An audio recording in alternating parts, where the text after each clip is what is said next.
Hello and welcome back to the Paw of Fate, the second and hopefully final part of our adventure using Curious Cats of Mao. Um, if you're watching the second part of a two-parter, kind of weird, but I appreciate you being here. But we're gonna, assume that you've watched the first part, so we're gonna kind of jump right in. And everyone have a chance to introduce their real life personas at the end. But for this purpose, we're going to start with recapping very briefly what happens in the first episode. So, can anyone tell me what happens in episode one?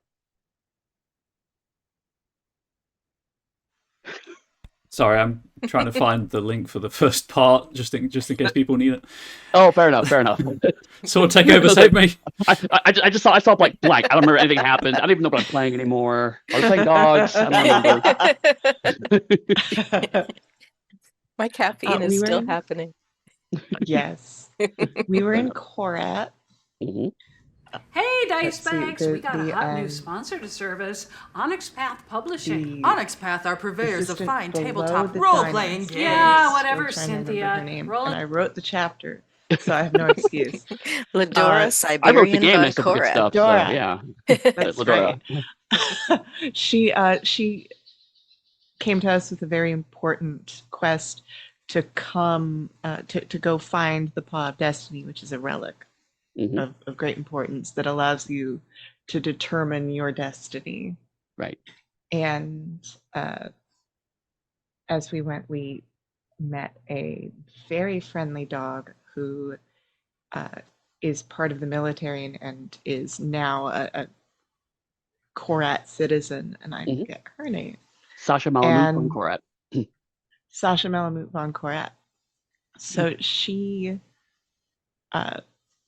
we sort of got into a chase with her, and we all decided to track down the Paw of Destiny together. And as we did, we started figuring out that maybe what Ladora really wanted was to start a war Mhm. with Pugmire using the paw.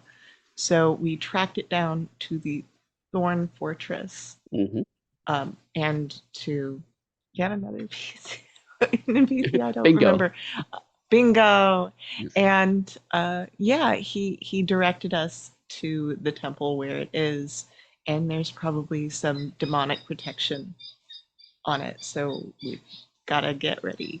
Yeah, exactly. And you were Bingo gave you each a talisman that you wear around your wrist that he claims will protect you from possession. Something I did not mention last stream is that basically how that works is if something gives you the possessed condition, you ignore it, and then your artifact is destroyed. So basically, it stops that happening once if that comes up. And also, just for everyone else's benefit, we realized we were doing a spell slightly incorrectly. It turns out that the hideous, or sorry, vicious mockery actually has a save, which I missed that line entirely. So at first, like, we need to adjust that rule, and it's like, oh, it actually was there the whole time. So Ryan, who wrote the rules, definitely already thought about that. So we're all good. Those rats should have been ashamed of themselves anyway. It's The true. It's squeakers. true. That's right. I mean, I'm very happy that turned out. So MK, since you did that, I have a fortune. Do you want it for yourself, or do you want to put it into the group pool? Let's put it into the group pool. Okay, so we now have 3 fortune in the group pool because it's a new session. We're starting again at 2.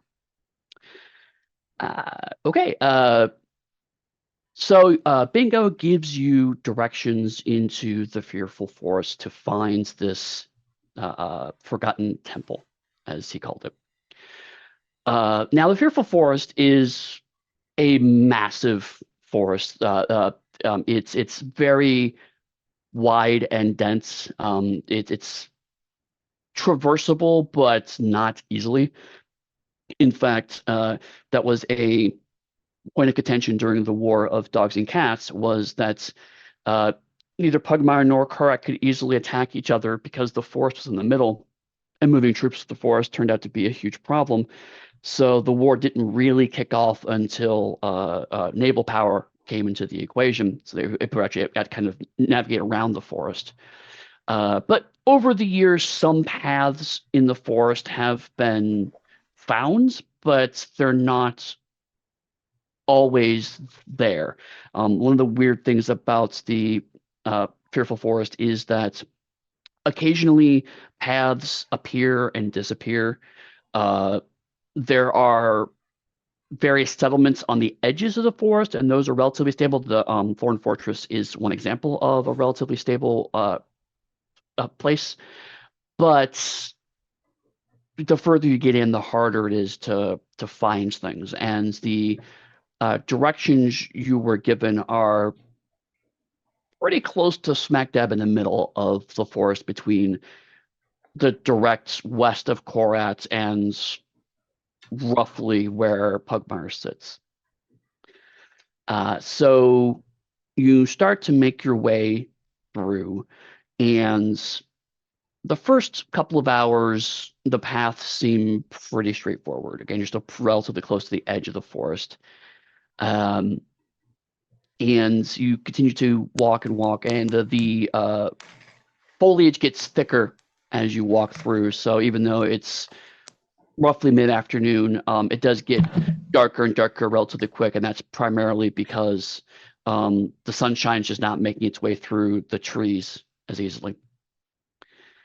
And then you get where you think the Forgotten Temple should be. According to the directions, this is the area where it should be, and in front of you are just a whole bunch of trees. The other thing all three of you are starting to notice is that as you get closer to this location, you do hear a whispering susurrus kind of on the edge of your hearing. And Bingo did warn you about the potential for demonic possession. I imagine, like, I'm a short fur cat, but I guess it's not really been. There's no way anyone watch would know this. Jarvis is is a Mao cat, so he's short fur, and he's as bristly as he possibly. I'm as bristling as I possibly can be right now, but it's not very intimidating or impressive. Just more like kind of goosebumpy. Yeah. What would the three of you like to do? You can try to explore the trees. You can try to listen to the whispering voices. You can go back and punch Bingo in the face. What would you like to do? That is tempting, but we've come all this way, Right. so we'll save the punch for later. I don't. On the one hand, I don't want to get snuck up on. On the other, perhaps if there's demonic influence, you wouldn't want to listen to whatever the voices are saying. Do we want to plug our ears or anything? I mean, I guess first of all, I'd just be looking around to see if there's any immediate source of the susurration, or if it is genuinely one of the unseen. You can make an intellect roll. I'll allow you to use no arcana, no nature, or even survive as a skill. Okay. And you can all make that if you like. So many windows open. Yeah. Running tech is a thing. So I'm looking at a 14. I guess I'll say for no arcana, because I'm expecting it to be unseen. Okay. That's fair. Yeah, that's a 10. I just got a 7. Okay. So I guess it makes sense that the mystic, being a little more tuned to nature and magic, is perhaps has a little more of an edge on this situation. So the other two, you're both kind of thinking and wondering, is this going to be a problem? For you, Lauren, as a 10, you at least know that there's no obvious person speaking around you, but beyond that, you can't get anything more definitive. Jarvis, however, your brain kind of immediately jumps to a conclusion that you have to double check to make sure you're right before you conclude it's true, which is that it is the trees that are talking. I kind of just freeze and spin on the spot a couple of times, just looking very intently at the trees and the leaves. I assume there's nothing immediately apparent. No, I mean if you look at the leaves and the bark, the leaves you notice they are moving slightly, although you don't feel a wind. And looking at the bark, the way the kind of it's not in world, there might be a face, but also you might be seeing that because you're expecting to see that. So it's nothing you can put your paw on and say it's definitely unusual, but also you can't completely discount it. Yeah. So after I've spun on the spot a couple of times, I wish to alarm you. The trees appear to be speaking some sort of language, or in some manner, anyway. I've got As soon as my you say sword that, like halfway out, like. and as soon as you say that and start drawing your sword, you hear much closer to you, "Get out."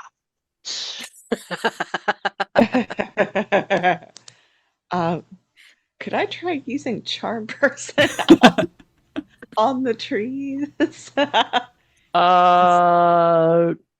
Could you read the text to charm person for me? Because I have to think about that one.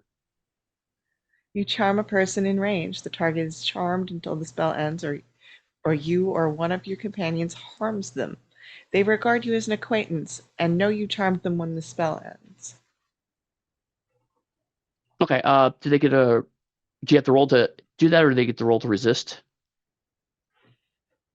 No test cunning, no effect. The target has a boon on the test if you or your companions are fighting them. Okay, so they get a cunning test. I'm going to say that this is a person. So yeah, so you can spend your spell point, and I will make a cunning test. I'm going to give them a boon because they really don't want to like you, and also because they're not exactly a person.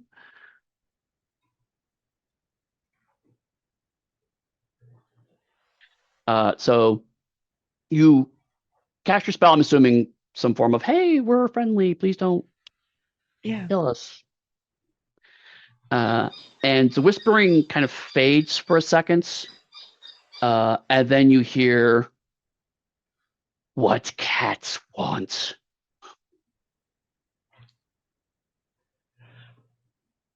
To live. Do cats want? To pounce on the unseen. To reward loyalty. We're looking for the Paw of Destiny because we hear that we might be able to avert a war if we get rid of it. Why trees care war. Oh, wait, I might know this one. Oh, go for it. Cordelia's like, you can sort of see the thoughts spinning for a second. Like, oh. Wait, the loading wheel? Yeah. Okay. So cats live on that side of the forest, and the dogs with whom we would be at war live on that side of the forest. And the quickest way to fight each other would be through the forest, except right now it's hard to get through. I would not put it past either side to start cutting down some trees to make the path faster. So might be in your best interest for us to help us avert the war. Then why you try magic us? Well, I mean, it's not hostile magic. I don't want, I worried that we were starting off on the wrong foot, and maybe I ensured that we were off on the wrong foot. One of the trees actually moves slightly towards you. You see the roots actually pull out from the dirt and then step forward and then sink back into the dirt, almost like it's walking in very shallow water. But just So one step towards it. It just moves slightly forward. Yeah, I'm just gonna stand up straighter. I'm gonna try and resist being really intimidated because it's a tree, big old tree. Like, aren't you marvelous? One of the branches curves down and points at your dagger. Leave poison here.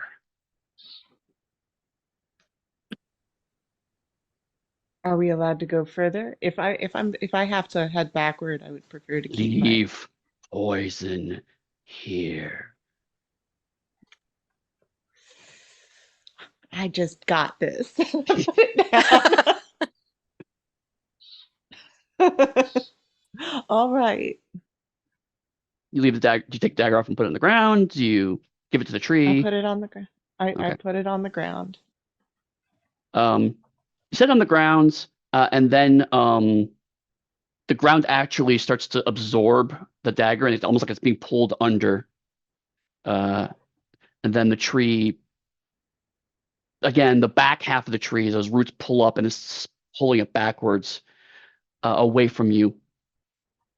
And then you hear the whispers, wait. And then nothing else seems to happen immediately. Okay. Just some pipe up. We only live like, I don't know. We've only got like 30 years, so could you? Yeah, exactly. We only have like 30 years. So if we could do this today, it'd be wonderful. You don't hear a response, but then after a few moments, the whispering intensifies, but it stops being coherent. So again, it's back to that kind of leaves rustling, almost a voice on the edge of hearing sounds. And then in front of you, you see all of the trees in front of you start pulling their roots up. And then half of them move to the left, and then half of them move to the right. And you see that this cluster of trees was actually setting around what looks like a building of almost like solid obsidian. It's about the size of a small house. There are no doors or windows or other even obvious openings on it. It looks like it's made out of thick black stone that has kind of almost a glassy quality to it. And carved all around it, you see some kind of language or writing, which anyone with any kind of mystical knowledge immediately recognizes as the ancient language of man. Mm. And But we don't want to read this too closely. Yeah, like meta, above table, table talk, whatever you want to call it. This was what Bingo said was the most likely way to open the door into the. Like we have to translate it and read it, and then that will open the door. Right. What Bingo said was that he had brought a group of people here. He was in the process of translating this when someone in his party became possessed by a demon, and then he ended up getting possessed. He doesn't remember what happened after that, but he said all of his party were dead, and then he fled. Mm-hmm. So whether it is the translations that led to the possession or the possession was a way to stop the translations was unclear. Okay. But is it, I guess, from where we are without moving and therefore risking possession, I'm assuming there's no apparent way into the structure? No. You can do a quick kind of glance around it, and it's unless you maybe find a way to climb on top of it, there's no obvious entrances on either of the four walls you can see. Now, I will say that, again, those of you who study magic, you probably have not heard of instances where simply reading the language of man led to possession. There are certainly some demons who co-opt mystical writing to trap people and trick them. Demons are known for not only contracts and bargains, but also for riddles.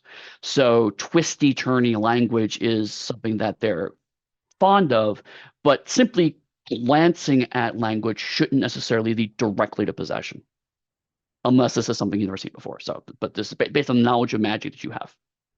So addressing Katie and Cordelia, I don't suppose either of you want to ask the trees for assistance getting in, or can translate, and I gesture to the writing. I'm not all that smart. Believe it or not. So I don't know if I'd know how. Gosh.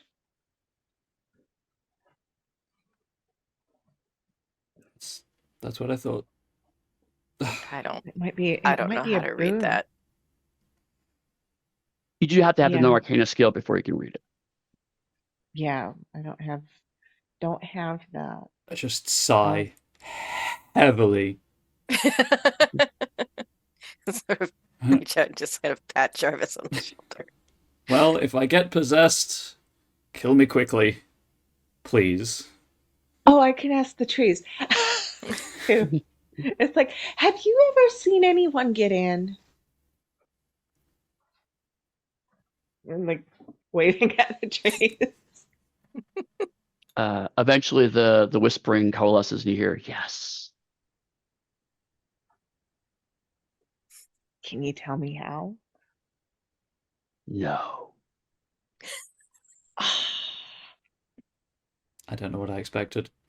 They're trees. Yeah, I don't either. Bloody Sort of trees. shot. They're the fucking worst. Burn them all down. I guess something that, because for people watching, the Mystic is a nature-aligned calling, but for Katie and Cordelia would know that Jarvis has had more experience talking to animals and other cats and dogs than trees and plants. But then with a resigned set of my shoulders, I just turn and approach the building, really anxiously playing with that talisman, and Yeah. I'd like to attempt to translate the writings. Okay. This will be an intellect and roll using no arcana. But before I do that, there's two ways you can go about this. One is you can try to do it as fast as possible, which means that's going to be a hindrance to your roll because you're doing it quickly. But if there is any kind of alleged potential for possession, you may have benefits against that because you're not reading it at the normal speed. Read it at normal speed, which is kind of just glancing over it and then maybe using paper to write it down. That'll be a normal roll. Or you can carefully study the language, which is the reverse. You would get a boon to your roll to decipher it. But if there is any kind of nefarious effect attached to it, you may be at a penalty to resist it. Okay, I do have my own thoughts on this, but would the rest of the players like to weigh in? Bingo suggested that we make a rubbing of it. And then try and read it from the rubbing so it wasn't directly off the stone. That's true. Do you want to attempt that? Do we have enough materials to make a rubbing of the entire? Some issues. Apparently, the trees were very unhappy at this conversation, so they crashed the stream. But we've worked around them. So to recap, real quick, the trees have revealed what appears to be the potential of the Forgotten Temple. It is a big, or smallish building made of obsidian. The group are discussing how they want to approach it. Katie asked the trees, "Hey, did anyone go in?" The trees said yes, and then can you tell us how? And they said no. So that's where we're at. And I believe the last thing we were considering was maybe using rubbings instead to try to get the information in lieu of reading it directly off of the walls. And so, what you would like to do? Yeah, I'm good to take a rubbing. Okay, then the three of you help out. You get rubbings of all the things, and I'm not going to be a jerk. I'm assuming that you keep them in order so you can more easily translate them.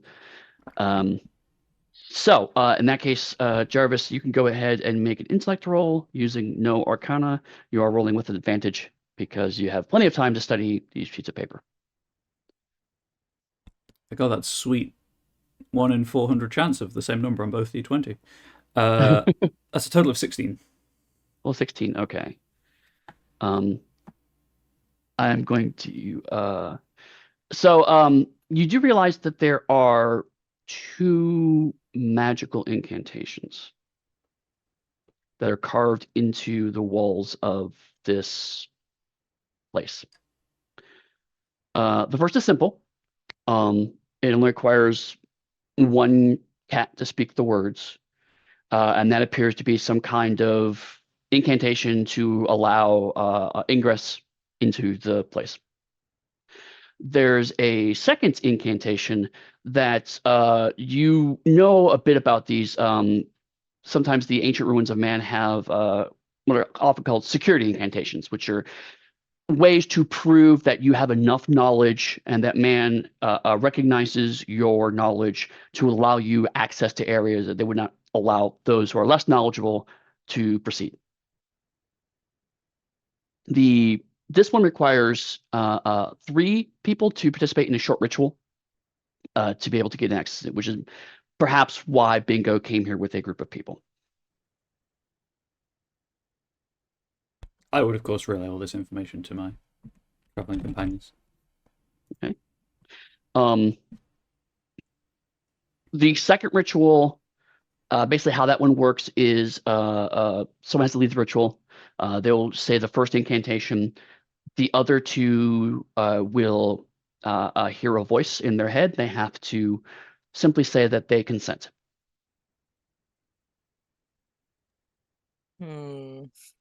That one, out loud, I just say, to do that one. That's a little suspicious. I'm not sure about this one. Right. Do you want to try to study the incantations to see if you learn more about what they are probably trying to do? Very much so, yes, please. Okay. That'll be another intellect roll using no arcana. That is a triumph for 22. Excellent. Okay. So while this is a slightly odd presentation of the information, this actually is relatively straightforward. The first incantation is, like I said, it's basically a key. And the incantation translates in your language to basically authorize access, authorize entry, which is please let me in. And you're speaking to the spirit of this building to ask them to access. Then the spirit will, the next incantation basically is telling the spirit to take you somewhere. So you realize this building is not the temple itself. This building is simply the way into the temple. So you tell the spirit of this building, authorize transport, and then the other passengers have to consent to the transport before it will enact the spell. Again, demons can theoretically mess with stuff like this, but this has been carved into the side of a building, so unless demons built this from scratch as a trap, which they then cunningly put a trap that no one can possibly find unless they know it's here, it seems increasingly unlikely that this is a trap. So I just idly speculate that perhaps the demon co-opted their consent and perverted it for its own ends. But it should take us to where we need to go through whatever means man used. Since you have a triumph, another thing is you remember the way Bingo told the story was that Bingo was in the process of translating them when the demons attacked. If it needs 3 for the ritual, the demons may have been trying to reduce the numbers down from 3 to stop it. There is, of course, every chance that the demons will try to stop us using this temple, this masterwork Do we for our own need ends. to be right here to do it? I would No. assume the spirit of the building has Okay. to hear us. But we're ready for them this time. I mean, we know they're probably lurking where Bingo's team maybe didn't. True. So at least we have that going for us. That will help. You do have talismans that will prevent possession. Yeah. Okay. Well, do we want to? We're kind of cowering about it, but do we want to try? I think it's our way forward. So It is what we're here to do. mhm. It is our duty. Trust our instincts. Yeah. All right. Okay, so Jarvis, do you speak the first incantation? I thank the trees for allowing us to live and pass first, because that just seems like the respectful thing to do. The thus leaves wave slightly. And it's clear I'm procrastinating. There's no. It's obvious what's happening. Clean the robe a bit, dust yourself down, organize your paperwork, make sure it's alphabetical. Exactly. Sweep some leaves away.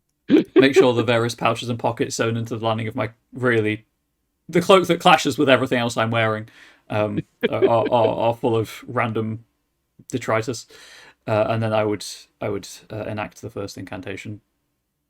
Okay. You speak the first incantation, and for a heartbeat, nothing happens. But then you see that all of the writing around the building starts to glow, a kind of a bluish tinge. You hear not quite hear a humming, more like you feel a humming. So it's kind of like like if you're at a concert and the bass, you could feel the bass in your body, but cut the actual sound out of it. And it feels like that.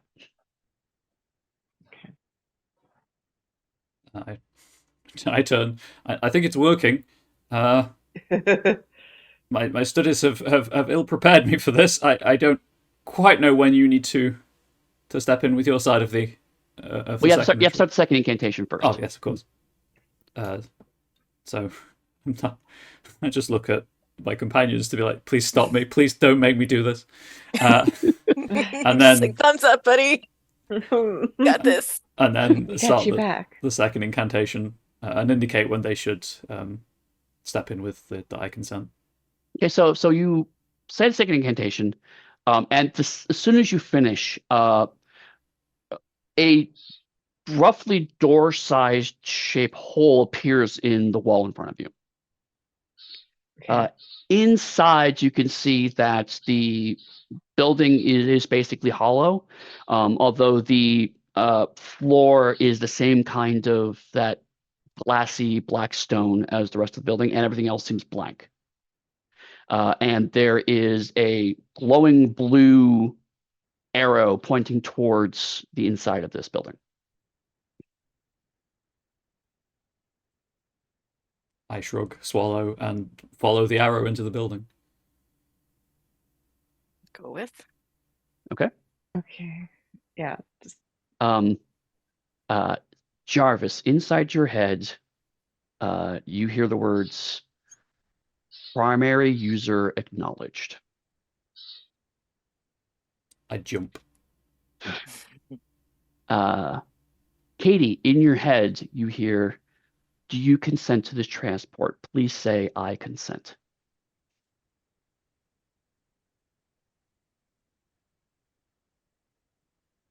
I consent. Cordelia, in your head, you hear, do you consent to this transport? Please say, I consent. I consent. Okay. Blackness. That's it. It's the end of the game. No, I'm kidding. If the crash could have held off 10 minutes. Right. That would be hilarious if it crashed right then. That would be amazing. And it's like, that's the stream. Goodbye, everybody. Bye. Back here, cats and mouse. Pew, pew, pew. No. For a moment, you feel nothingness. It's not unconsciousness. It's like for a brief moment, you fail to exist in a way that's hard to put your paw on. It's like being trapped in pure blackness, but not only can you not see, but you can't feel your body. You just like are. Then you can see again. It's almost like a torch flares up, or someone takes the cover off of a lantern. Suddenly you can see again. You can feel again. You exist again, and you are standing on rock. And you realize pretty quickly that the rock has an edge. It's almost like a small island. All around you, the sky surrounding in all directions is a vast tapestry of dark violet. And next to you, off to your right, you see there is an archway. It looks like it's made of pure white light. On the left, you see a cat. His clothes are tattered, and he is screaming and just wordless rage while staring at the white gate. As you try to orient yourself very, very quickly, you do realize that the edges of this island, as you're standing near one edge, you kind of glance over your shoulder to see where you're at, and you realize that the skies go not only to the horizon, but also below you. This is actually just a chunk of rock floating inside of this dark violet space. I do not like it here. I would like to go now, tails please. puffed. 1 star. Will not come back.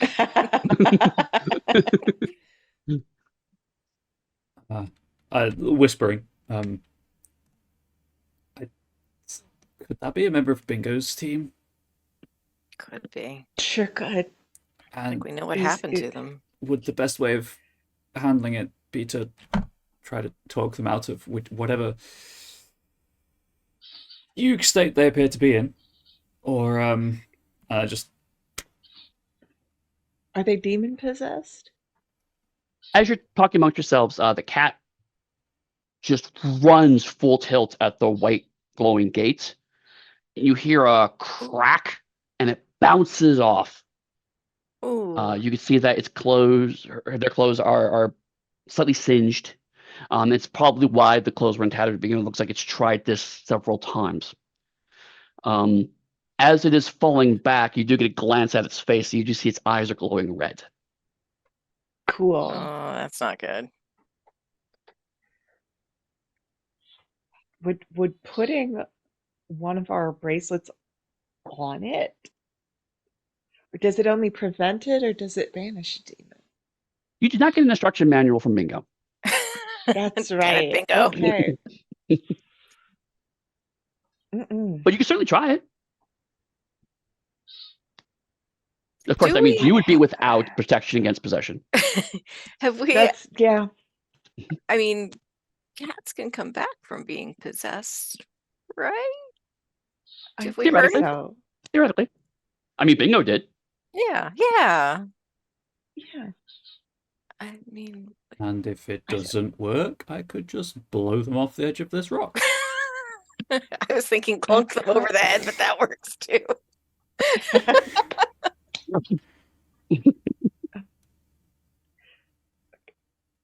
So so we're kind of in an island floating in space, and then we'd have to get over there. Somehow without the cat. I mean, the cat doesn't appear to care about us at the moment, but it may not know we're here. The cat is now attempting to run at the door again. I wonder if the door keeps demons out or possessed cats out. Zap! The cat gets flung backwards. I feel so bad. I So mean, You're not a cat that really wants to go outside desperately. Yeah, yes. yes. And then back in. There's the answer. Let them go through, and then they're immediately going to want to come right back. Yeah. I've heard that means leave the door open. Like, why are you? Take a side. No, don't Closed? Let's see. I don't have a grappling hook or anything like that to get across. If you I have rope. would like to say that you can make a cunning test, difficulty 15. If you succeed, we could say that retroactively you packed a grappling hook. I'm not very cunning. But it's better than not having the grappling hook. There's no downside to it. So Right. Because what's happening is narratively we have not established that your character has or has not. It's basically the grappling hook is much like Schrodinger's cat. It both exists and doesn't exist. Once you make a roll, we know for certain whether you have one or not. okay, I'm making a roll. I botched that. I don't know what a grappling hook is. No, actually, you absolutely have a grappling hook. You packed a grappling hook. So we're gonna look for we're taking everything out. We're looking. Right, it's at the very bottom. But you also realize that you packed a grappling hook made of pure plastic, which is very expensive. That's why you grabbed it. Oh, But it wow. probably won't hold anyone's weight. I'm Pretty. rich. We don't need to do this job anymore. Sell your grappling Why hook, am I buy here? a boat. The cat gets up again Oh. and pulls out a longsword. Well, that's And charges Hello. the door. Oh no. Oh, buddy. Zap! Oh. Cat flies backwards.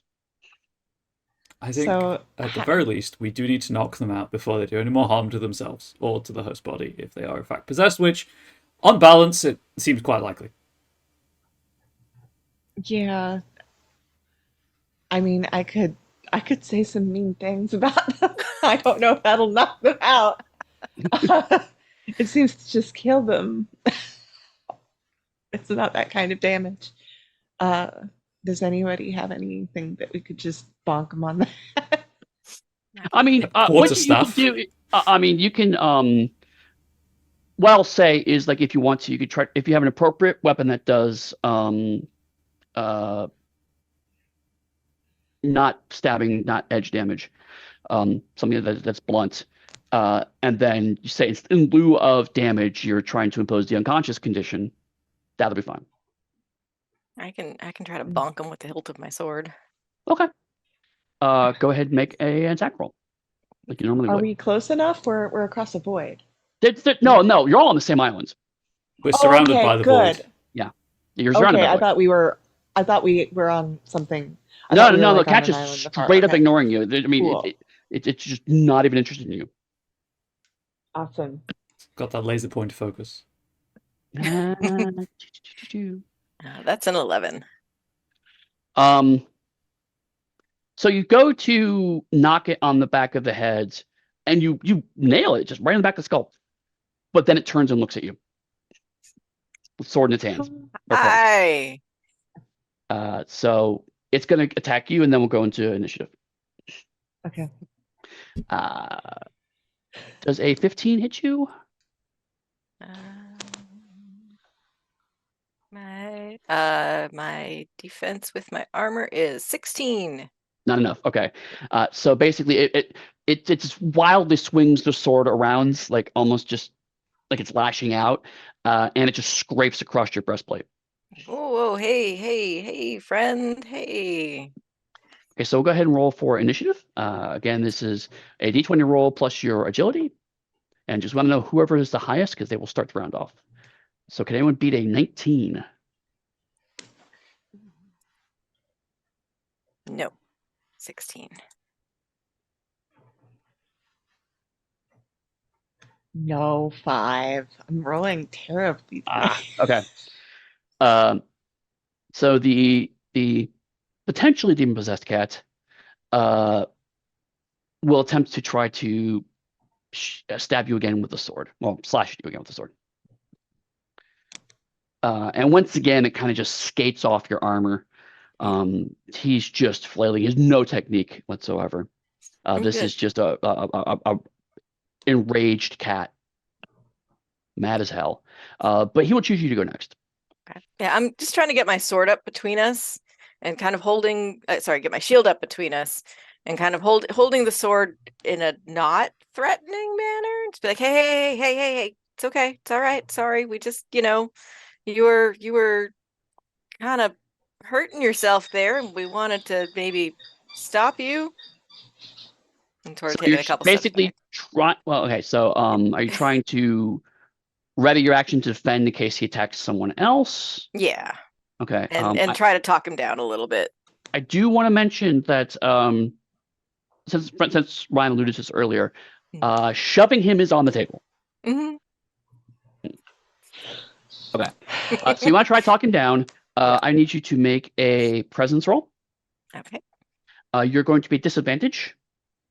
I'm sorry. You're going to be at a hindrance because he is possessed by a demon. Okay. I do have persuade. Yep, that works. So that is clicking all the buttons. That's 18. What's my other roll? That's a 19. Oh, So okay. 18. That beats his 16. Hey, buddy. So you're like, hey, okay, calm down. You will not know how he reacts until it is his turn again. Mm-hmm. So who goes next? Katie. Okay. I'm trying to think of what to do. Do I want to entangle them so they can't? But that would make shoving them much harder.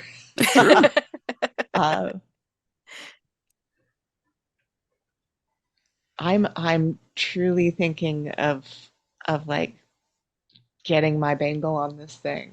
See if I can't. So I think that would be in character. I think she's too nice. Okay, so you take your bangle off and put it on the other cat's wrist? Yep. Okay. So you take the amulet off and you put it on the other cat's wrist. Again, you're not going to know the results of that until it is their action. Good. So that leaves Jarvis. I'm going to ready a spell, specifically Chaos Spray. So I'll step to the side so that the cone doesn't affect my compatriots. Okay. And then I grab a whole mess of just fragrant and iridescent beetle leaves, flower petals from my pouches, and I'll just ready the spell. The trigger being if it's a hostile reaction, I will cast the spell. Okay. It is top of the round. You decide who goes first. I'm assuming you would like the enraged cat to go first. I would, yes. Okay. So two things happen in quick order. The first is that Katie's bangle dissolves to dust and lands on the ground. Then the cat's eyes stop glowing red. And then the cat turns to dust. Oh, great. You're now out of combat. It's just a quick rules thing. Does that consume my spell points? No. Cool. You did not actually cast your spell. I was getting it crossed with, the source material. With the basic.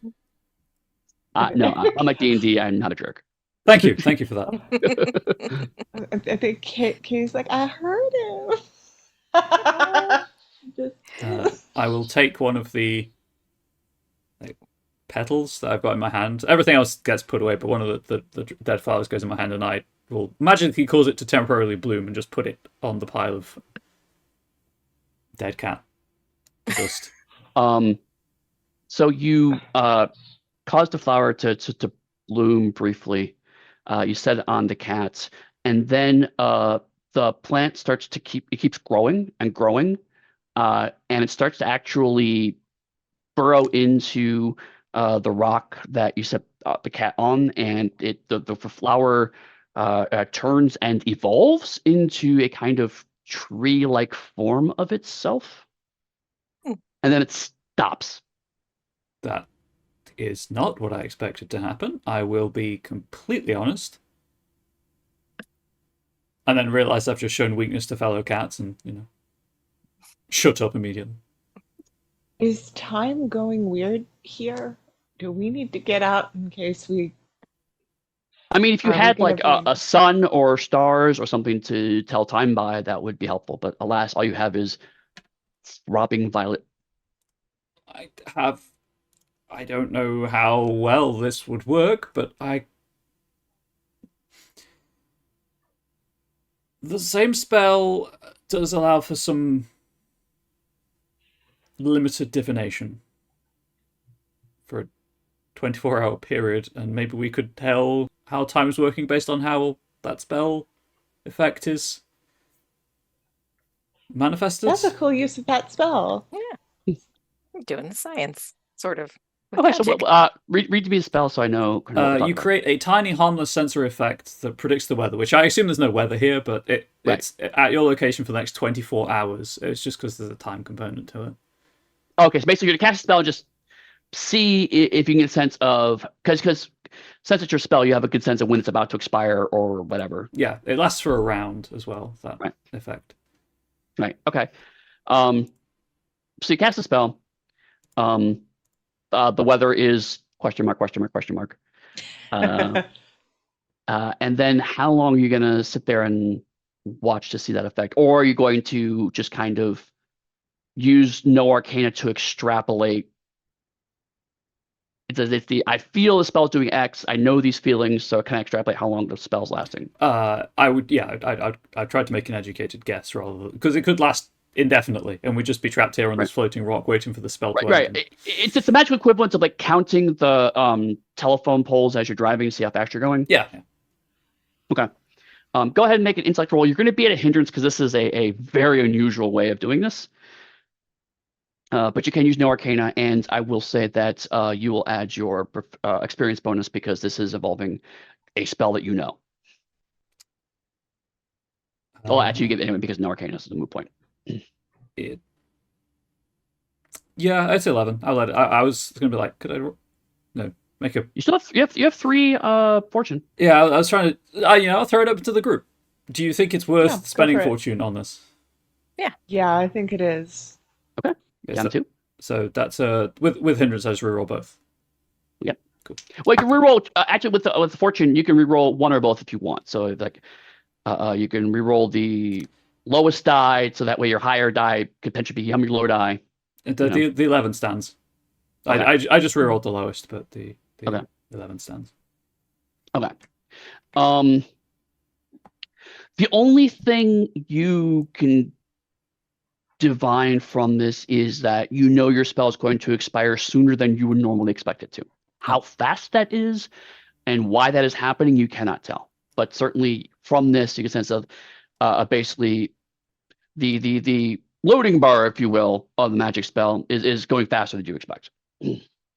So that ear twitch of unsettled nature happens again that we had in the subtle whisper. That there is definitely something odd going on with time. It's beyond my knowledge of magic. Maybe we already are hurrying. But that would explain. I just look at the pile of cat dust. Don't like it. So let's I'm gonna walk over to the white door and just put a paw on it and see if my hand passes. It's not a door. through. It's a gate, but it's the whole thing is full with white light. So if you put your paw through, it just passes through. Your paw comes back. It's not shriveled or anything. You don't get zapped. I don't get zapped. So I think this is where we go next. My monarchy for a familiar. Who goes through first? I can go through first. Okay. Have a shield. It'll totally help me. It will absolutely. So Cordelia puts her shield up and she steps through the door. She disappears. Who goes next? I'll go. Okay. Are you doing anything before you walk through, or are you just gonna step right through? I don't think I have anything relevant I can do. Okay. I might take my dagger out because I don't know what's gonna. You mean the dagger you left behind? I've got a different dagger. Oh, sorry, the on steak knife. once a Yes, you month. still have a steak knife. Yes, right. Yes, I do. Okay. So you pull your steak knife out and you step through the door. Or sorry, step through the gateway. Jarvis, your friends disappeared. Yeah, I'm absolutely grabbing at least one pocket full of cat dust as a spell component, Okay. and then stepping through the light portal. Okay. Step through the portal. The three of you find yourself standing on a large floating island. From each end, you see the surrounding you in all directions. The sky is a vibrant orange. To your right, you see a single archway full of white light. And to your left, you see a twisting, distorted gate made of black and purple light.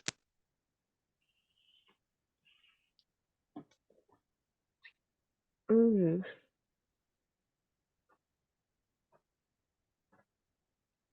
I don't like this place at all. 0 stars. Definitely do not recommend. Yeah. Not the Airbnb I was promised. Well, this time at least Open there's floor no plan. cat pitching Yeah. itself at the. No cats, no other creatures besides 3 of you that you can see. Just a door full of white lights and a gate, circular, roughly gate that's full of twisty, distorted blackness. Katie, I will say that now that there's no cat screaming and throwing themselves at a gate here, there is a sound that you can kind of hear. It's not Just me. Yeah, it's just you. This is because you're so you're all of your magics are on sound. So something Okay. that you notice specifically. You have a slightly higher, better at the hearing, and are good at like pitch because singing is a part of your magic as well. And so the white light gate seems like it has a very strong, resonant sound, very clear sound. Again, just on the edge of your hearing, and the black twisty gate sounds wrong, like someone hitting a out of tune string on a lute. But again, it's not like you can't like put an exact notes or anything to it. It's not something you can hear. It's more like it's a feeling that's manifesting in your mind as sound. Okay. I mean, I don't know if I need to tell you guys this, but I like the light gate better. I think it sounds better. But that doesn't necessarily mean we should go through that one because I don't know the direction. I also don't know how to fix. I don't know how I would fix the sound of a gate. Is there anything around it? Is there anything that I could use to tune the door? Now that you're looking and staring at both of these, like the last time you went through, it looked like it was kind of just like a some kind of structure that was glowing, and you walk through. You're starting to realize that in both cases, they're just freestanding. It's almost like the archway of the one and the kind of porthole look of the other are actually made of somehow of almost solid light. You haven't touched anything yet, but either there's a substance under it that's also glowing and is glowing so strongly you can't see the substance underneath of it, or somehow through the magic of the ancient ones, they've actually managed to make light solid. Mhm. So if you like to touch the edge of either of these things, see what happens, you're more welcome to do so. Can we walk around them? Yeah. Are They look the same from both sides. They are both near the edges of the opposite sides of the floating rock you're on. And also, again, if you look over the edge, you see that there's more orange sky beneath you. How the word's gone. How thick are they? They're about a paw's width around. So basically, it's for the gate. It's actually kind of almost floating slightly off the edge of the rock. But the width of it is about a paw all the way around on each side. So basically, it's kind of take a long square tube and then turn it into a circle shape. And same thing for the white gate. It's about a paw's width around on each dimension, but it's built an arch that is cemented, if you will, or at least touching the rock that you're floating on.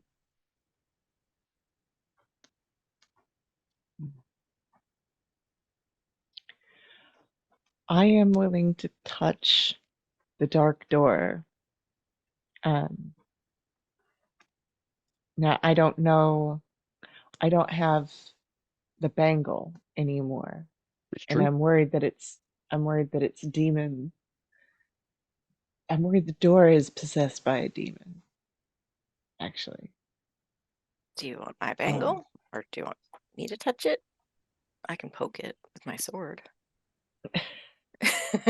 yeah, I mean, I wouldn't want you to take off your bangle, but if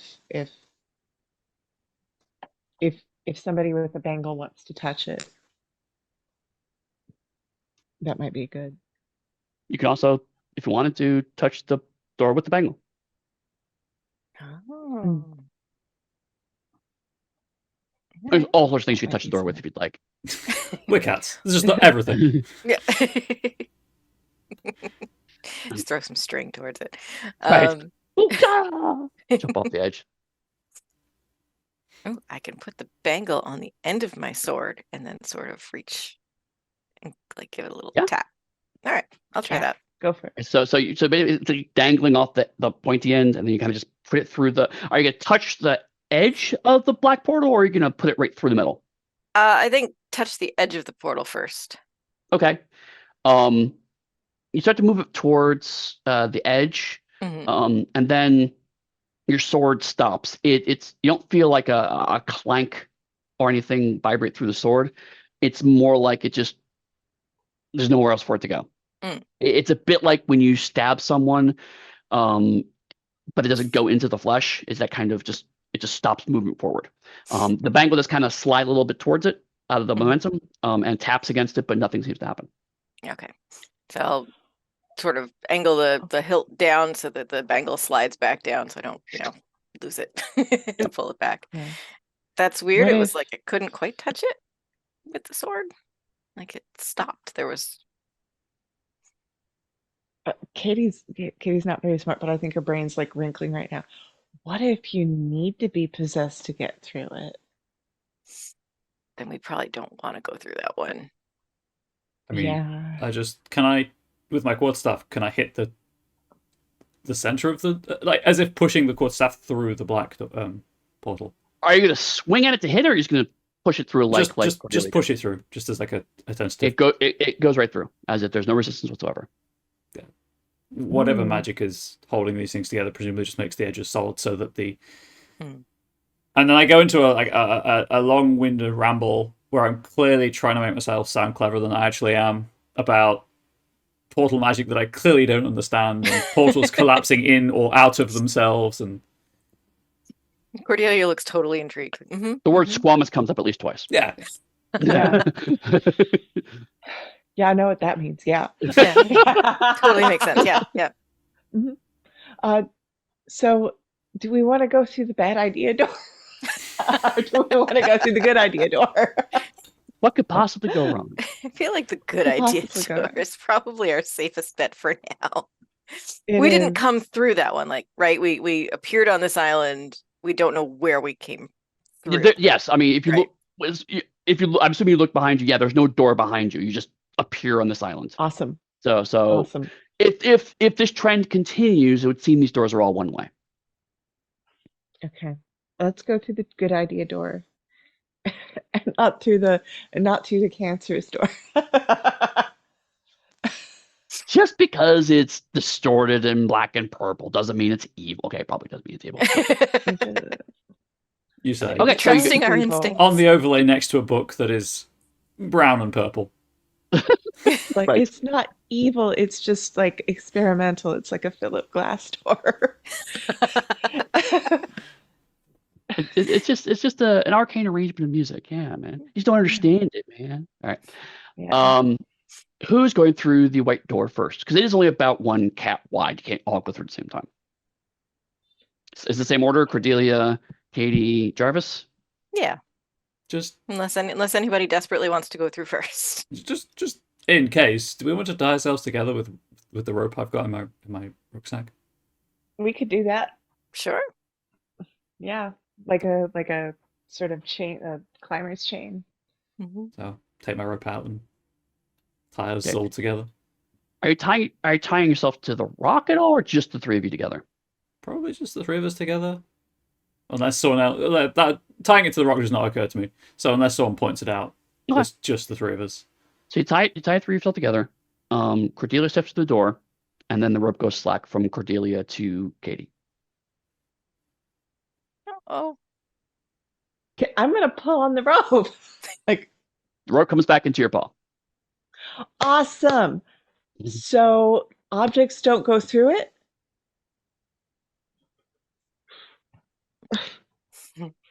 Now I owe the Trailblazers some rope. I'll get back to you in a moment, Lauren. No, you got the rope. I mean, no, it's fine. The rope is still in your paw. Has it been cut, or is there like a loop where there was a cat?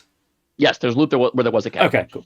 Oh no. Okay, maybe she's fine. Should we go through? Okay, you step through, and then Jarvis, the rope goes slack again. Yeah, I will untie it from my waist. Untie the two loops in the rope, put it back in my rucksack, and step through.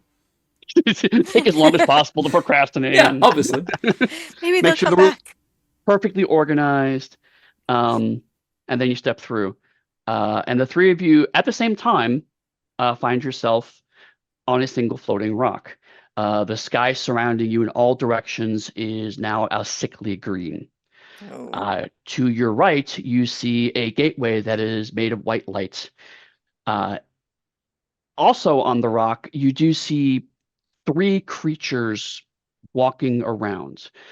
They are covered in they're all on four legs. They're covered in beautifully colored metallic feathers, and they have head plates that are kind of bony and to a degree a little metallic. And they are walking from one end of the island to the other. You see one of them actually walk off the end and disappear. Oh no. And to get to the white gate, you would have to go past these creatures. Okay. Do you think it's okay? It disappeared. It didn't fall. Well, it went over the edge. Okay. Look over. Would you like to look under the? Would you like to look over the edge to see what happens? Yeah. Yeah. Yeah.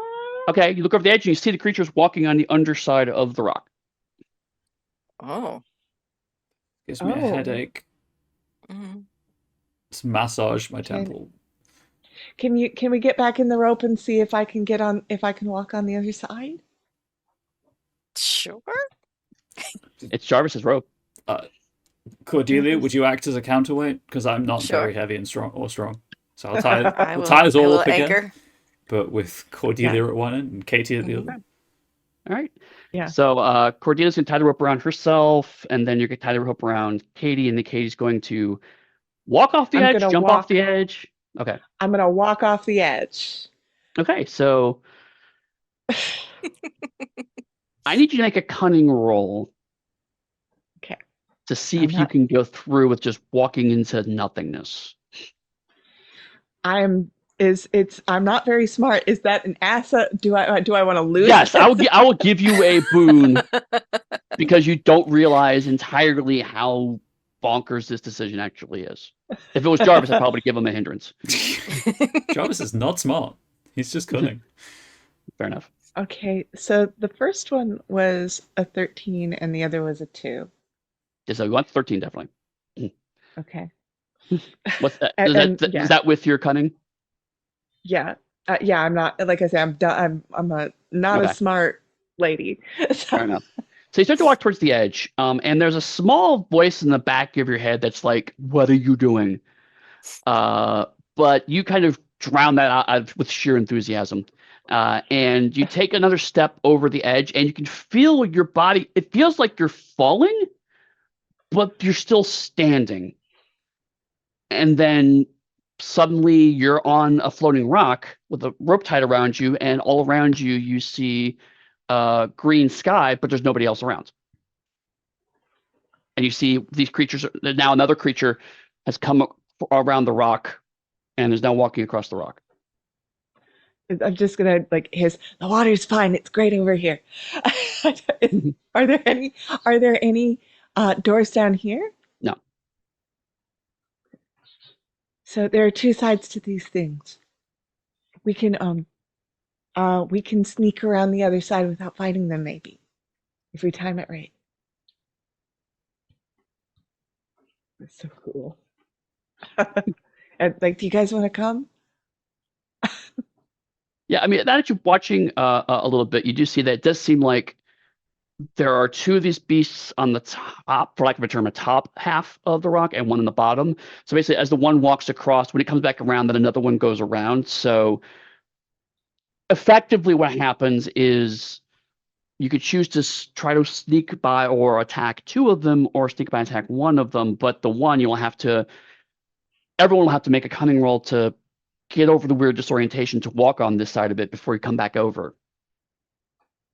Mm-hmm. It's worth a try. I still don't look Yeah. sure, but just slowly nod. Okay. Who is going to walk over the lip of the edge next? I assume you. Jarvis, so Cordelia could still be a counterweight. Yes? Yeah. Mm-hmm. Okay. Jarvis, you make a cunning roll. You're rolling at a boon because you have seen your friends also walk on the bottom half of the floating rock, because that's your day today. It's such a good day. I woke up and knew the day was going to be a good one. Poor Jarvis. 15. Okay. You have that same kind of moment of disorientation, but you do find yourself standing next to Katie on a floating rock. And then I guess I'd tie some loose rope around Katie, and then so Cordelia's got a counterweight in case it all goes wrong. Yeah, I assume we're sort of in a chain. So Yeah, I figured you were in a chain too. So now it's just a matter of getting Cordelia over. Again, you can make the roll with Boone. It's a cunning roll. Okay.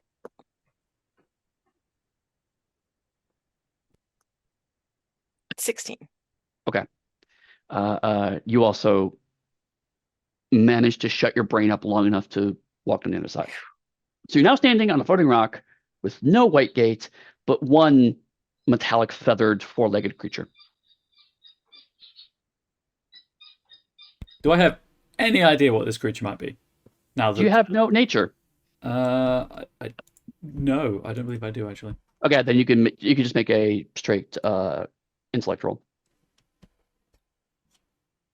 Anyone can actually if anyone wants to identify it. No nature will help you add your experience bonus to it. I had handle, animal, and survive. Would either of those? I'll let you. Yeah, I'll let you add your experience bonus to it. Okay. It's 15 if I'm allowed to do survive, but 13 if not. That's fine. 20 total. Okay. 9. All right. So you're just thinking about how to protect stuff from these things. Yeah. With 15, you know that these are thunder beasts. Thunder beasts are basically they're animals. They are generally pretty placid unless confronted, but also they're not natural in the sense of they do actually, the metallic looking feathers are in fact metal. With 20, you also know that thunder beasts are definitely something from the Age of Man, because you actually, Katie, stumbled across a dead thunder beast once, and you know that even their bones are made of metal and also are engraved with a kind of bizarre filigree, which is weird why that would be on the inside of an animal.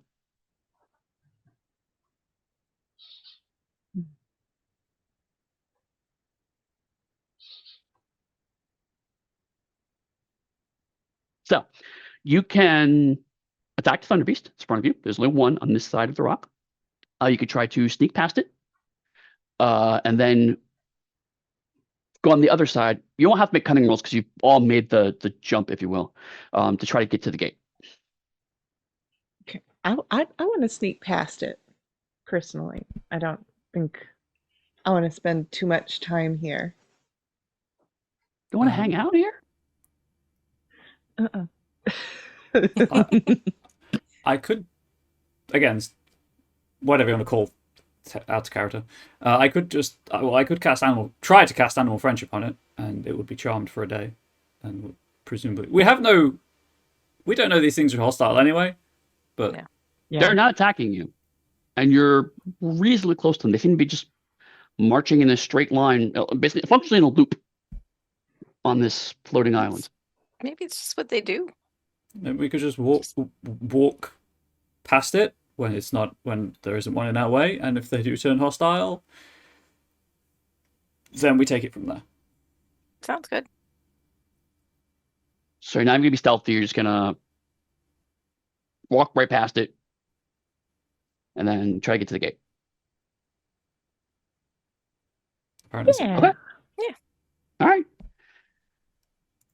And that's what you do. You start to walk forwards. You time it so you're not like right next to it, but you still have to get within 10 feet of it because it's just not that much room on this rock. But it doesn't seem to even acknowledge you as you walk behind it, and then you make your way back to the edge of the rock. Weird disorientation, flip over, and you are by the glowing white gate. Go through. Who's going through Yeah. first? I think same order, maybe. Yeah. Okay, so Cordelia, you walk through the gates and you come out the other side and you're still in the same place. Still with the thunder It's orange. beasts. Yep. Do I see Katie and Jarvis? And they see you. Huh. did she come out of thin air from our perspective, or from like she No, stepped it in and looked turned like around? she just took a few steps forward and turned around and looked at you. Cool. You definitely walked through a gate of white light. Well, that's in. Is it the order we're going through? Is it me? Am I doing this? Direction. Am I keeping us on the island somehow? Oh no. What have I done? Well, there's one way of solving that, and I will step through it. Same thing happens. It is not you, Cordelia. Okay. Katie's gonna like hop back and forth.